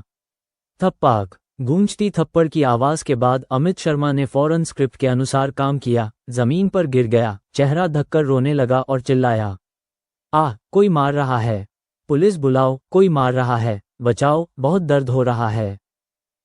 अमित शर्मा जमीन पर गिरा लगातार रोता रहा। हालात से अनजान कोई भी सोचता कि बहुत चोट लगी है। थप्पड़ मारने वाला चेला थोड़ा चौंका। क्या मेरी ताकत बढ़ गई? इतनी जोर से नहीं मारा, इतनी चोट कैसे लगी? उसे कुछ अजीब लगा, लेकिन फिर ख्याल झटका। अभी पहली प्राथमिकता मुआवजा दिलवाना था। इतने गवाह थे और जमीन पर लड़का कसाई जानवर जैसी आवाजें निकाल रहा था, इसलिए उसने और मारने से परहेज किया। दूसरा चेला भी रुक गया और विक्रम रावत की तरफ देखने लगा कि वह क्या फैसला करता है। अब महेश पटेल और उनकी टीम की बारी थी। 7-8 वेटर, कुछ रसोई के मददगार और रोहन गुप्ता और आर्यन पटेल मिलाकर करीब 10-12 हटे कट्टे लोगों ने विक्रम रावत के तिकड़म को घेर लिया। संख्या में वे कहीं ज्यादा थे। ये देखकर विक्रम रावत के मन में भी थोड़ा डर आया। वे कोई बड़ा बखेड़ा नहीं चाहते थे, बस थोड़ा ज्यादा पैसा निकालना था। जेब में छुपे चाकू से धमकी देने का तो सवाल ही नहीं था। इतने तमाशबीन थे, चाकू निकाला तो सब बदल जाता। सबसे जरूरी बात, यह एक ढाबा था जहां बर्तन भरे पड़े थे। ऐसी जगह चाकू की लड़ाई मोल लेना मूर्खता थी। दसियों लोग चाकू लेकर घेर लें, ये सोचकर भी रोंगटे खड़े हो जाते। अभी सबसे सही था कि अपने सही होने का फायदा उठाकर मकसद हासिल किया जाए। इस वक्त विक्रम रावत को पहले जितनी तेज जलन नहीं थी, लेकिन लापरवाही से हिल भी नहीं सकता था। जरा सी हरकत पर पैन जले हुए हिस्से से रगड़ती और वह एहसास, हाय रे, एक अलग ही तड़प थी। तो महेश जी, इस पर आपका क्या कहना है? विक्रम रावत ने खूंखार नजरों से महेश पटेल को घूरा। इसे यही नहीं छोड़ सकता था। विक्रम भाई, मेरे कर्मचारी को आपने इतना पीटा, इस पर आपका क्या कहना है? महेश पटेल ने आत्मविश्वास से जवाब दिया। अपने पास ज्यादा लोग थे और विक्रम रावत इतना मूर्ख नहीं कि टूट पड़े, इसलिए डर नहीं था। योजना के अनुसार चलना था, पुलिस का इंतजार था।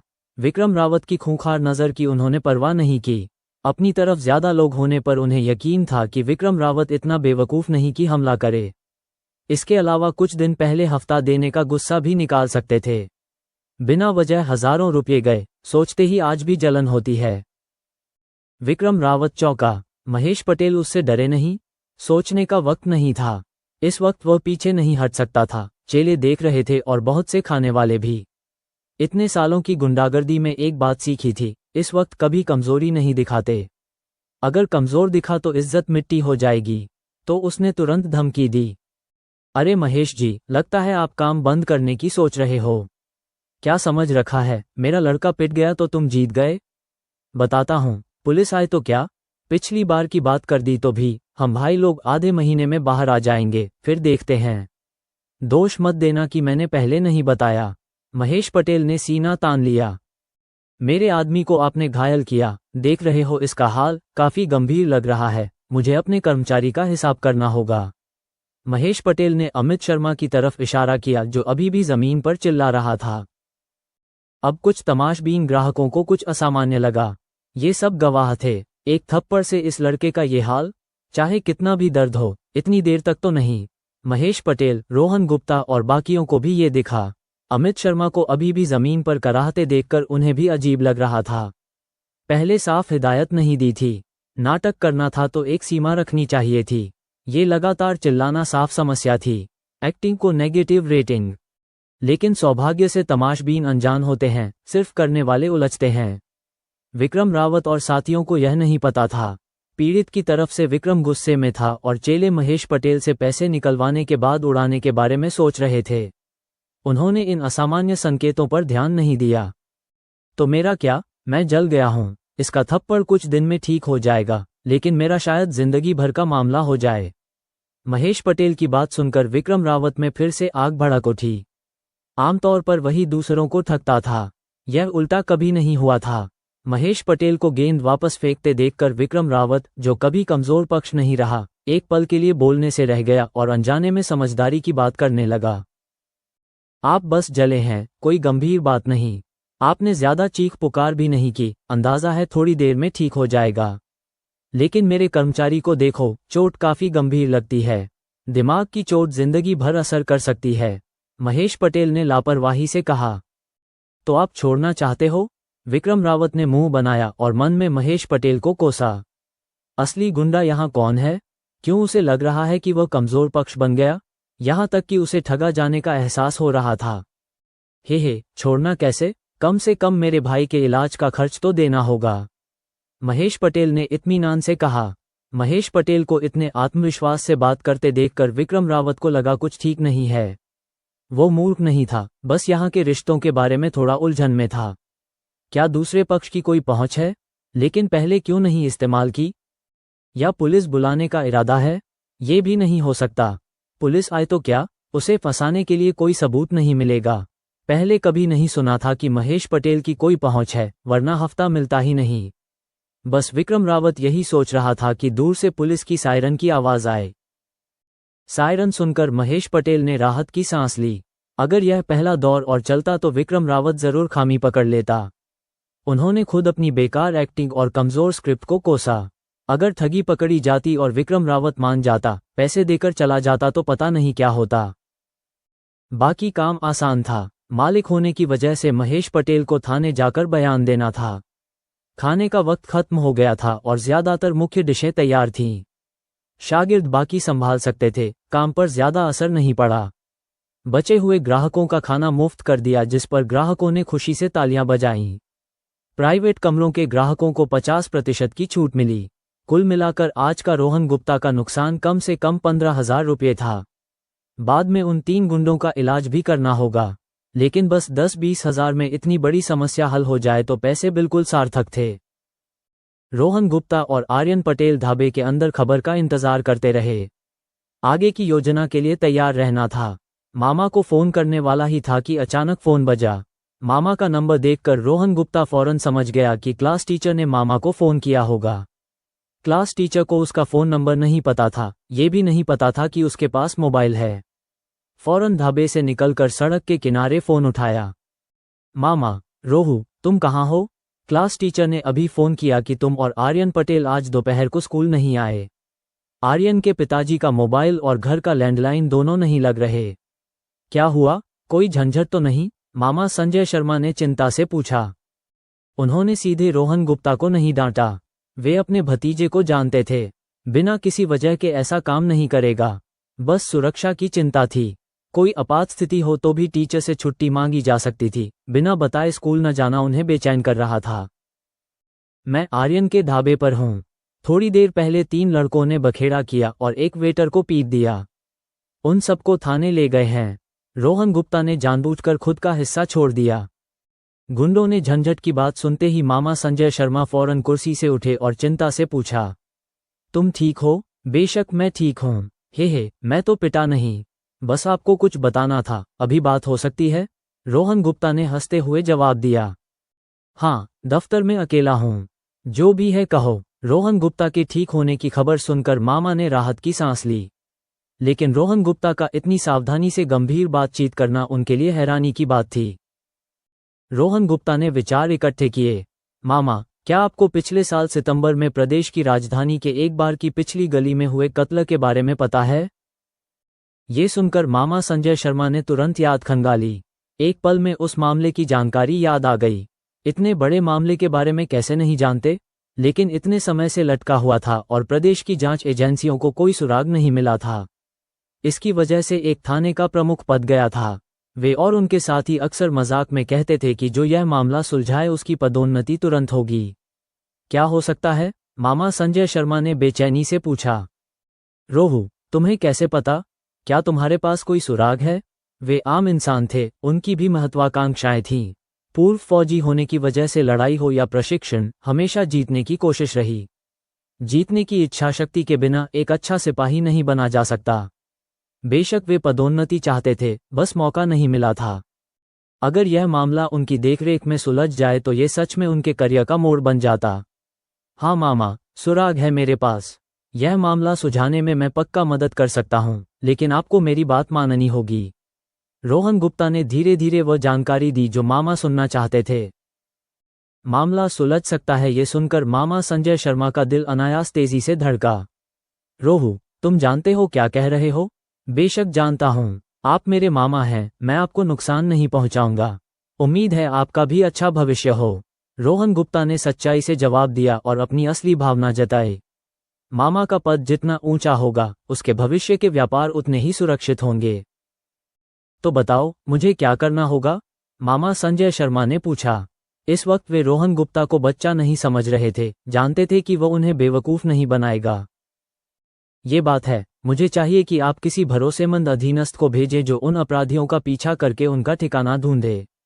उन्हें कबूल करवाने का मेरे पास तरीका है। रोहन गुप्ता ने कहा। रोहू, क्या तुम्हें यकीन है? यह कोई छोटी बात नहीं। मामा ने फिर पूछा। कोई बात नहीं मामा, पक्के सबूत होंगे, रोहन गुप्ता ने आत्मविश्वास से कहा। ठीक है, मैं तुरंत इंतजाम करता हूँ। और क्या ध्यान रखना होगा? मामा संजय शर्मा ने पूछा।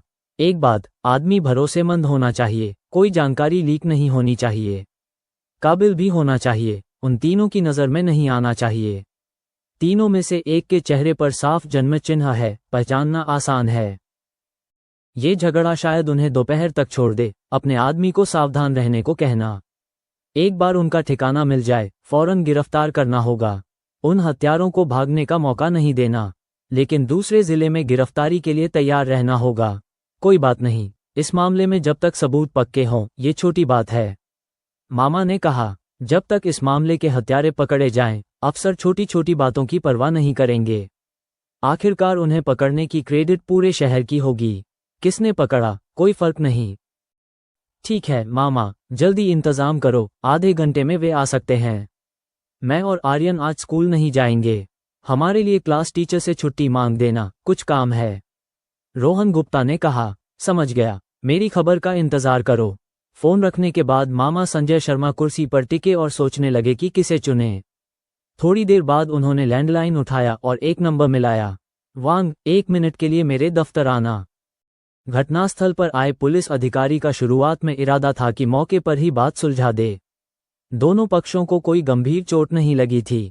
एक जला था, दूसरे को थप्पड़ लगा था, कुछ गंभीर नहीं हो सकता। एक थप्पड़ से इतना नुकसान? उसे यकीन नहीं हो रहा था। सबको थाने ले जाना झंझट था और काम बढ़ता। लेकिन महेश पटेल मुआवजे पर अड़े थे। मुआवजा मिले बिना नहीं हटेंगे, पूरी तरह जिद पर थे। विक्रम रावत को भी कुछ गड़बड़ लगी थी, लेकिन वह भी मुआवजा देने से साफ मना कर रहा था और अस्पताल में जांच की मांग कर रहा था। दोनों पक्ष आमने सामने थे, कोई झुकने को तैयार नहीं था।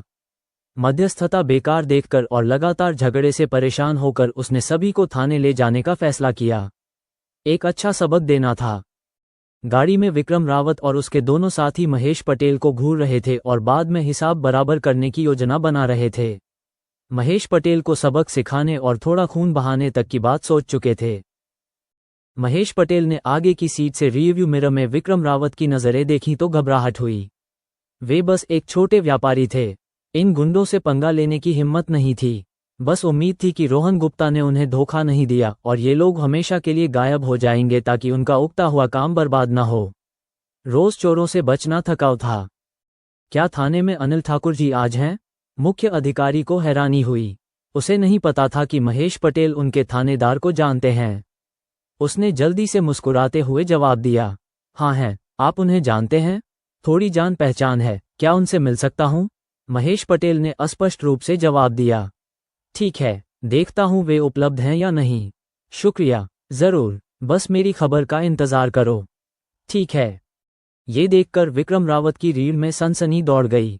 क्या दूसरे पक्ष की सच में कोई बड़ी पहुंच है, या ये सब उसे ठगने की कोशिश है?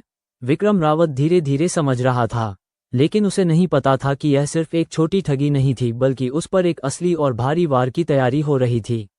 विक्रम रावत ने मन में मुंह बनाया, सबसे बुरे हाल में भी वह अपना गुरूर निगल लेगा। निकलते ही उन्हें दोबारा अपनी पहुंच इस्तेमाल करने का मौका नहीं देगा।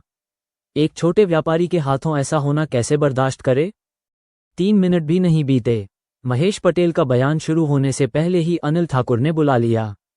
दूसरी मंजिल पर उनके दफ्तर में दरवाज़ा अभी खुला था। महेश पटेल ने दरवाजे से देखा कि अनिल ठाकुर अपनी मेज पर नहीं बल्कि खिड़की के पास बैठकर इत्मीनान से चाय पी रहे थे। उनमें कोई बुरी भावना नहीं थी। उम्र हो चली थी, जिंदगी में बहुत कुछ देखा था और सब सहजता से लेना सीख लिया था। नौजवानों का जोश और जज्बा नहीं रहा, नहीं किसी से बदला लेने की कोई रुचि। बस अच्छी जिंदगी जीना चाहते थे। हर बात पर नाराज रहने से दिल धीरे धीरे टेढ़ा हो जाता है। महेश पटेल ने कुछ ऐसे लोग देखे थे जो बहुत नाजुक थे। जब कुछ मनमाफिक न हो या अन्याय लगे तो इस और उस बात पर बड़बड़ाते रहते। पहले महेश पटेल को ज्यादा ध्यान नहीं जाता था, लेकिन लगातार ऐसी शिकायतें सुनने के बाद लगता था जैसे सरकार ने कभी कुछ सही किया ही नहीं। सब पर एक ही रंग नहीं लगाया जा सकता। सपने और जोश रखने वाले बहुत लोग हैं। ज्यादातर लोग अपनी भूमिका ईमानदारी से निभाते हैं और देश को सुचारू रूप से चलाते हैं। ज्यादा पढ़े लिखे न होने के बावजूद अधेड़ उम्र में पहुंचे महेश पटेल ये बात समझ चुके थे। महेश पटेल आ गए। हाँ, आप व्यस्त रहें। अनिल ठाकुर ने संक्षेप में सिर हिलाया। सुना आप मुझसे मिलना चाहते थे? अनिल ठाकुर ने पूछा। वे स्वाद बहार ढाबे को जानते थे और 2 बार खाना खा चुके थे। खाना सच में अच्छा था, लेकिन याद नहीं आया कि महेश पटेल की पहुंच किससे है। कोई बड़ा अधिकारी होता तो उन्हें पहले से पता होता, लेकिन जाहिर है महेश पटेल उस दर्जे के नहीं थे। उन्होंने मान लिया कि किसी दोस्त की जान पहचान होगी, इसलिए काफी लापरवाह थे। बात यह है कि जो लोग नीचे हैं उन्होंने कुछ दिन पहले हमसे हजारों रुपये का हफ्ता मांगा था और आज मेरे एक कर्मचारी को पीट दिया। इसलिए अनिल साहब से न्याय दिलाने की गुजारिश करने आया हूं। महेश पटेल ने सावधानी से बात समझाई। आप किस दोस्त की बात कर रहे हैं, उनका नाम बताएं।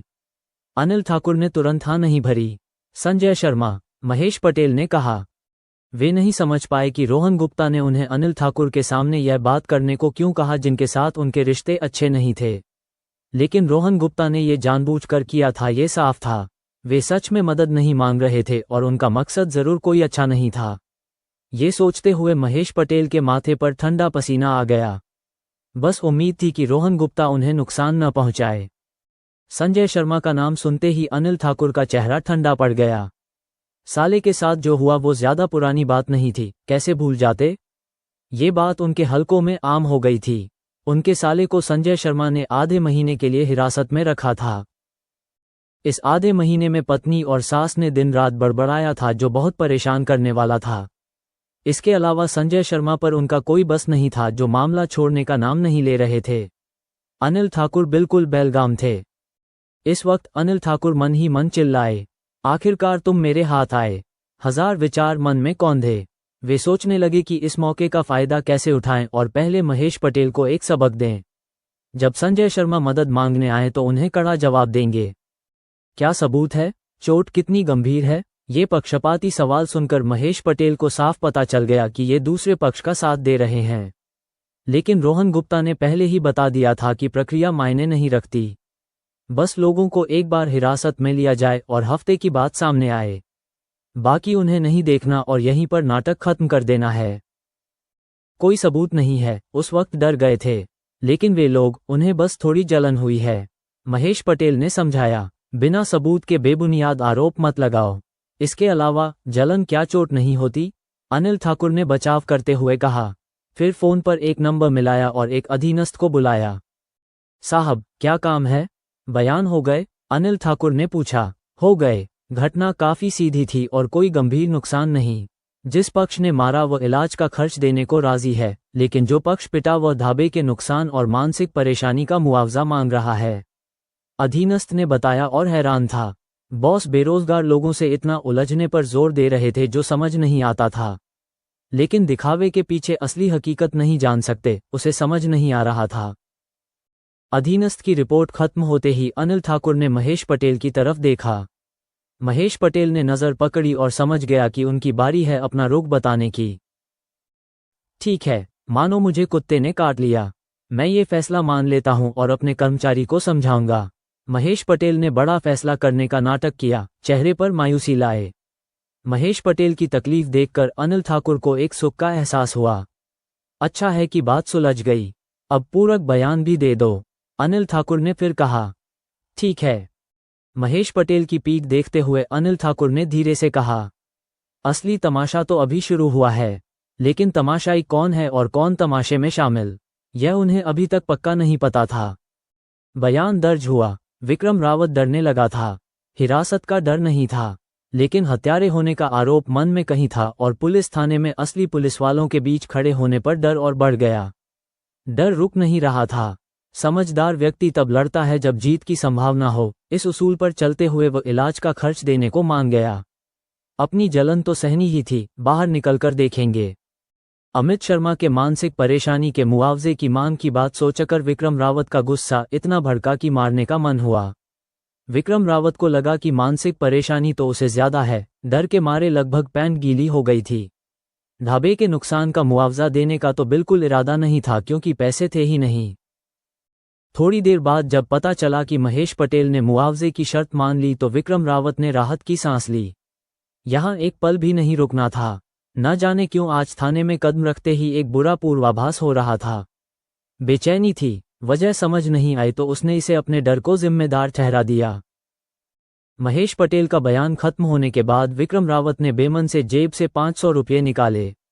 ठंडी नजरों से महेश पटेल की आंखों में देखा जैसे कह रहा हो कि तुम गए काम से। महेश पटेल की रीढ़ में भी सनसनी दौड़ी, लेकिन फिर सोचा कि विक्रम रावत को नाराज तो कर ही दिया था, इसलिए अब डरने का कोई फायदा नहीं। ये सोचते ही महेश पटेल ने भी विक्रम रावत की आंखों में देखा, जरा भी डर नहीं दिखाया। सुलह के कागज पर हस्ताक्षर होने के बाद महेश पटेल सीधे थाने से बाहर निकले। सीधे घर नहीं गए, आखिरी दृश्य देखना चाहते थे, विक्रम रावत का बाहर निकलना। लेकिन 10 मिनट इंतजार के बाद भी वे नहीं निकले। महेश पटेल को भी हैरानी हुई। उन्होंने रोहन गुप्ता को फोन किया। मैं बाहर हूं। उन्होंने 500 रुपये दे दिए, लेकिन वे गुंडे अभी भी अंदर हैं, कुछ नया हुआ क्या? रोहन गुप्ता ने पूछा। कितने समय से हैं वे? करीब 10 मिनट से, महेश पटेल ने सच बताया। चिंता मत करो महेश अंकल, मुझे पता है क्या हो रहा है। आप पहले वापस आ जाओ, मैं ढाबे पर इंतजार कर रहा हूं, एक योजना है। इस वक्त रोहन गुप्ता के चेहरे पर एक रहस्यमयी मुस्कान थी। ठीक है, अभी आता हूं। महेश पटेल ने फोन रखा और ऑटो लेकर ढाबे पर वापस आ गए। दूसरी मंजिल, अनिल ठाकुर का दफ्तर। सुना है कुछ दिन पहले तुम उस ढाबे पर हफ्ता मांगने गए थे? अनिल ठाकुर कुर्सी पर पीठ टिकाए बैठे विक्रम रावत और दोनों को मुस्कुराते हुए देख रहे थे। तीनों उनकी मेज के सामने कतार में खड़े थे। अनिल ठाकुर के सामने घबराहट थी। जा सकते थे, लेकिन पता नहीं क्यों अनिल ठाकुर ने बुलाया था। आगे से ऐसा नहीं करेंगे, सुधर जाएंगे और नया जीवन शुरू करेंगे। विक्रम रावत के मुंह से निकला, नया जीवन की बात भी कर दी। घबराहट में बोलने पर ध्यान नहीं था। मुद्दा था पहले कमजोरी दिखाना। हे, लोगों को जो काम शुरू करें उसमें लगे रहना चाहिए। मुझे वे लोग पसंद नहीं जो आधे रास्ते में छोड़ दें, अनिल ठाकुर ने व्यंग्य से कहा। तीनों को इतने डरे देखकर उनका अहंकार काफी तुष्ट हुआ। विक्रम रावत पहले नहीं समझा। जैसे ही फिर से तसल्ली देने की तैयारी की, अचानक कुछ समझ आया। फौरन अनिल ठाकुर का मतलब समझ गया। साफ था कि महेश पटेल के साथ और झंझट करने का इशारा है। लेकिन क्या वे महेश पटेल को जानते हैं? उनकी मदद क्यों करेंगे? उनके बीच तो दुश्मनी है। ज्यादा सोचे बिना समझना छोड़ दिया। मतलब है कि मैं महेश पटेल को परेशान करता रहूं? ज्यादा मत सोचो, मैंने कुछ खास नहीं कहा, बस अपनी जिंदगी के सबक बांट रहा था। जो काम करो उसमें डटे रहो, समाज के काम के इंसान बनो, अनिल ठाकुर ने गंभीर चेहरे के साथ कहा। समझ गए। हम सब कानून मानने वाले नागरिक हैं, जानते बूझते कानून नहीं तोड़ेंगे। हम सब सपने देखने वाले नौजवान हैं, बस अभी तक सही मौका नहीं मिला। ये कहते हुए विक्रम रावत मन में अनिल ठाकुर को चालाक लोमड़ी कोस रहा था। अनिल ठाकुर का पूरा मतलब समझ गया था, लेकिन यह नहीं समझ पाया कि उसकी पहचान सबके लिए एक मोहरा मात्र थी। शायद यही छोटे मछलियों की त्रासदी थी। मुझे उम्मीद है कि तुम निराश नहीं करोगे। उम्मीद है कि समाज को और ज्यादा योगदान दोगे। दूसरे पक्ष का मतलब समझ में आया देखकर अनिल ठाकुर के होठों पर एक जानी हुई मुस्कान आई। विक्रम रावत मन में उनके पाखंड को कोस रहा था। गंदा काम करते हुए संत बनने का नाटक, लेकिन चेहरे पर कुछ नहीं दिखाया। आप निश्चिंत रहें, हम निराश नहीं करेंगे। विक्रम रावत ने लापरवाही से सलाम किया। हो, आगे से सलाम मत करना, यह इस इशारे का अपमान है। अब जा सकते हो, अनिल ठाकुर ने हाथ हिलाया। एक सरकारी अधिकारी होने की वजह से वे 3 गुंडों को लापरवाही से उस इशारे का मजाक उड़ाने नहीं देंगे। वे इस बात से पूरी तरह वाकिफ थे। जी, ये सुनकर विक्रम रावत ने जल्दी से हाथ नीचे किया और मुस्कुराते हुए निकल गया। तुरंत बाद विक्रम रावत और उसके दोनों साथी झुककर दफ्तर से बाहर निकल गए। विक्रम रावत और अनिल ठाकुर की पूरी बातचीत ज्यादा लंबी नहीं थी। विक्रम रावत के दोनों चेले शुरू से अंत तक पूरी तरह हैरान थे। वे समझ नहीं पाए कि उनके भाई और थानेदार क्या पहेलियां बुझा रहे थे और महत्वाकांक्षी नौजवानों की बात कैसे निकली। एक चेले ने धीरे से पूछा, भाई, आप दोनों क्या बात कर रहे थे? विक्रम रावत रुका, चारों तरफ देखा कि कोई नहीं है, फिर विजेता के अंदाज में बोला, बेवकूफों, उसकी शायद महेश पटेल से कोई दुश्मनी है और वह हमें उससे निपटने के लिए इस्तेमाल करना चाहता है। वो बूढ़ी लोमड़ी मुंह से कुछ नहीं बोलना चाहती थी। अगर तुम्हारा ये चालाक भाई न होता तो शायद मैं भी न समझता। ये सुनकर दोनों चेलों को सब समझ आ गया। दोनों की बातचीत को इस संदर्भ में रखें तो सब कुछ समझ में आता था, बस बहुत डरावना था। इस बार उस महेश को आसानी से नहीं छोड़ेंगे, जोर से लगाना होगा। हाँ, पहले घर चलते हैं, इस मामले को ध्यान से सोचना होगा। आज गुस्से में कुछ नहीं करना, जल्दबाजी नहीं करनी, इस बार उसे ऐसा सबक देना है जो जिंदगी भर याद रहे। विक्रम रावत ने मुट्ठी भींचते हुए नफरत जताई। ठीक है, भाई की बात मानते हैं, पहले घर चलते हैं और कोई पक्की योजना बनाते हैं। सिर्फ महेश पटेल नहीं, उस अमित शर्मा को भी सबक देना है। बड़ा तंग करने वाला था, लेकिन ख्याल रखना होगा कि नुकसान ना हो, और डर भी दिखाना होगा ना। हाँ, उसे ठीक कर देंगे। इस वक्त बदले के सपने देख रहे उन तीनों ने अपनी सामान्य सावधानी खो दी थी। उन्हें नहीं पता था कि उनका पीछा शुरू हो चुका था। अनजान को कोई डर नहीं होता, ऐसे लोगों के बारे में यही कहा जाता है। निशाना बाहर निकल गया, मैं पीछा कर रहा हूं, पीछा जारी रखो। जी। महेश पटेल ढाबे पर वापस आ गए। रोहन गुप्ता को मामा संजय शर्मा का फोन आया कि तीनों का पीछा हो रहा है और उनका ठिकाना मिल गया है। मामा की रात को गिरफ्तारी की योजना थी, जल्दी नतीजा चाहते थे ताकि कोई पेच न पड़े। मामले की सबूतों की कड़ी के बारे में रोहन गुप्ता ने पहले ही मामा को बता दिया था। वारदात में इस्तेमाल हथियार और जेड पेंडेंट। वक्त आने पर अपराधियों के साथ सबूत भी मिलेंगे। जेड पेंडेंट की बात सुनकर मामा संजय शर्मा को सच में राहत मिली। ऐसे अहम सबूत के बारे में वे कैसे नहीं जानते? इतने बड़े मामले के सुलझने की सोच से ही मामा के मन में उत्साह का भूचाल आ गया। हालात यहां तक पहुंचते पहुंचते रोहन गुप्ता ने आखिरकार राहत की सांस ली। जाल बिछ गया था, अब बस जाल कसना बाकी था। पहले तो बस यही चाहता था कि तीनों पकड़े जाएं और अनिल ठाकुर को थोड़ी परेशानी हो, लेकिन अनिल ठाकुर ने उम्मीद से ज्यादा सहयोग किया, सीधे अपने आप को शामिल कर लिया। अब मामला और दिलचस्प हो गया। असल में रोहन गुप्ता ने बस एक छोटा गड्ढा खोदा था, लेकिन अनिल ठाकुर ने सोचा कि यह गड्ढा उन्हीं को और उनके लोगों को दफनाने के लिए है और उसे और गहरा खोद दिया। ये सोचते हुए रोहन गुप्ता के होठों के कोने पर एक हल्की मुस्कान आई। आप सुन रहे हैं बिलियनेयर सेकंड चांस। अगर आपको ये प्रस्तुति पसंद आई हो तो चैनल को सब्सक्राइब करें और हमारे साथ जुड़े रहें। हम आपके लिए नियमित रूप से नई ऑडियो बुक्स लेकर आते हैं। धन्यवाद।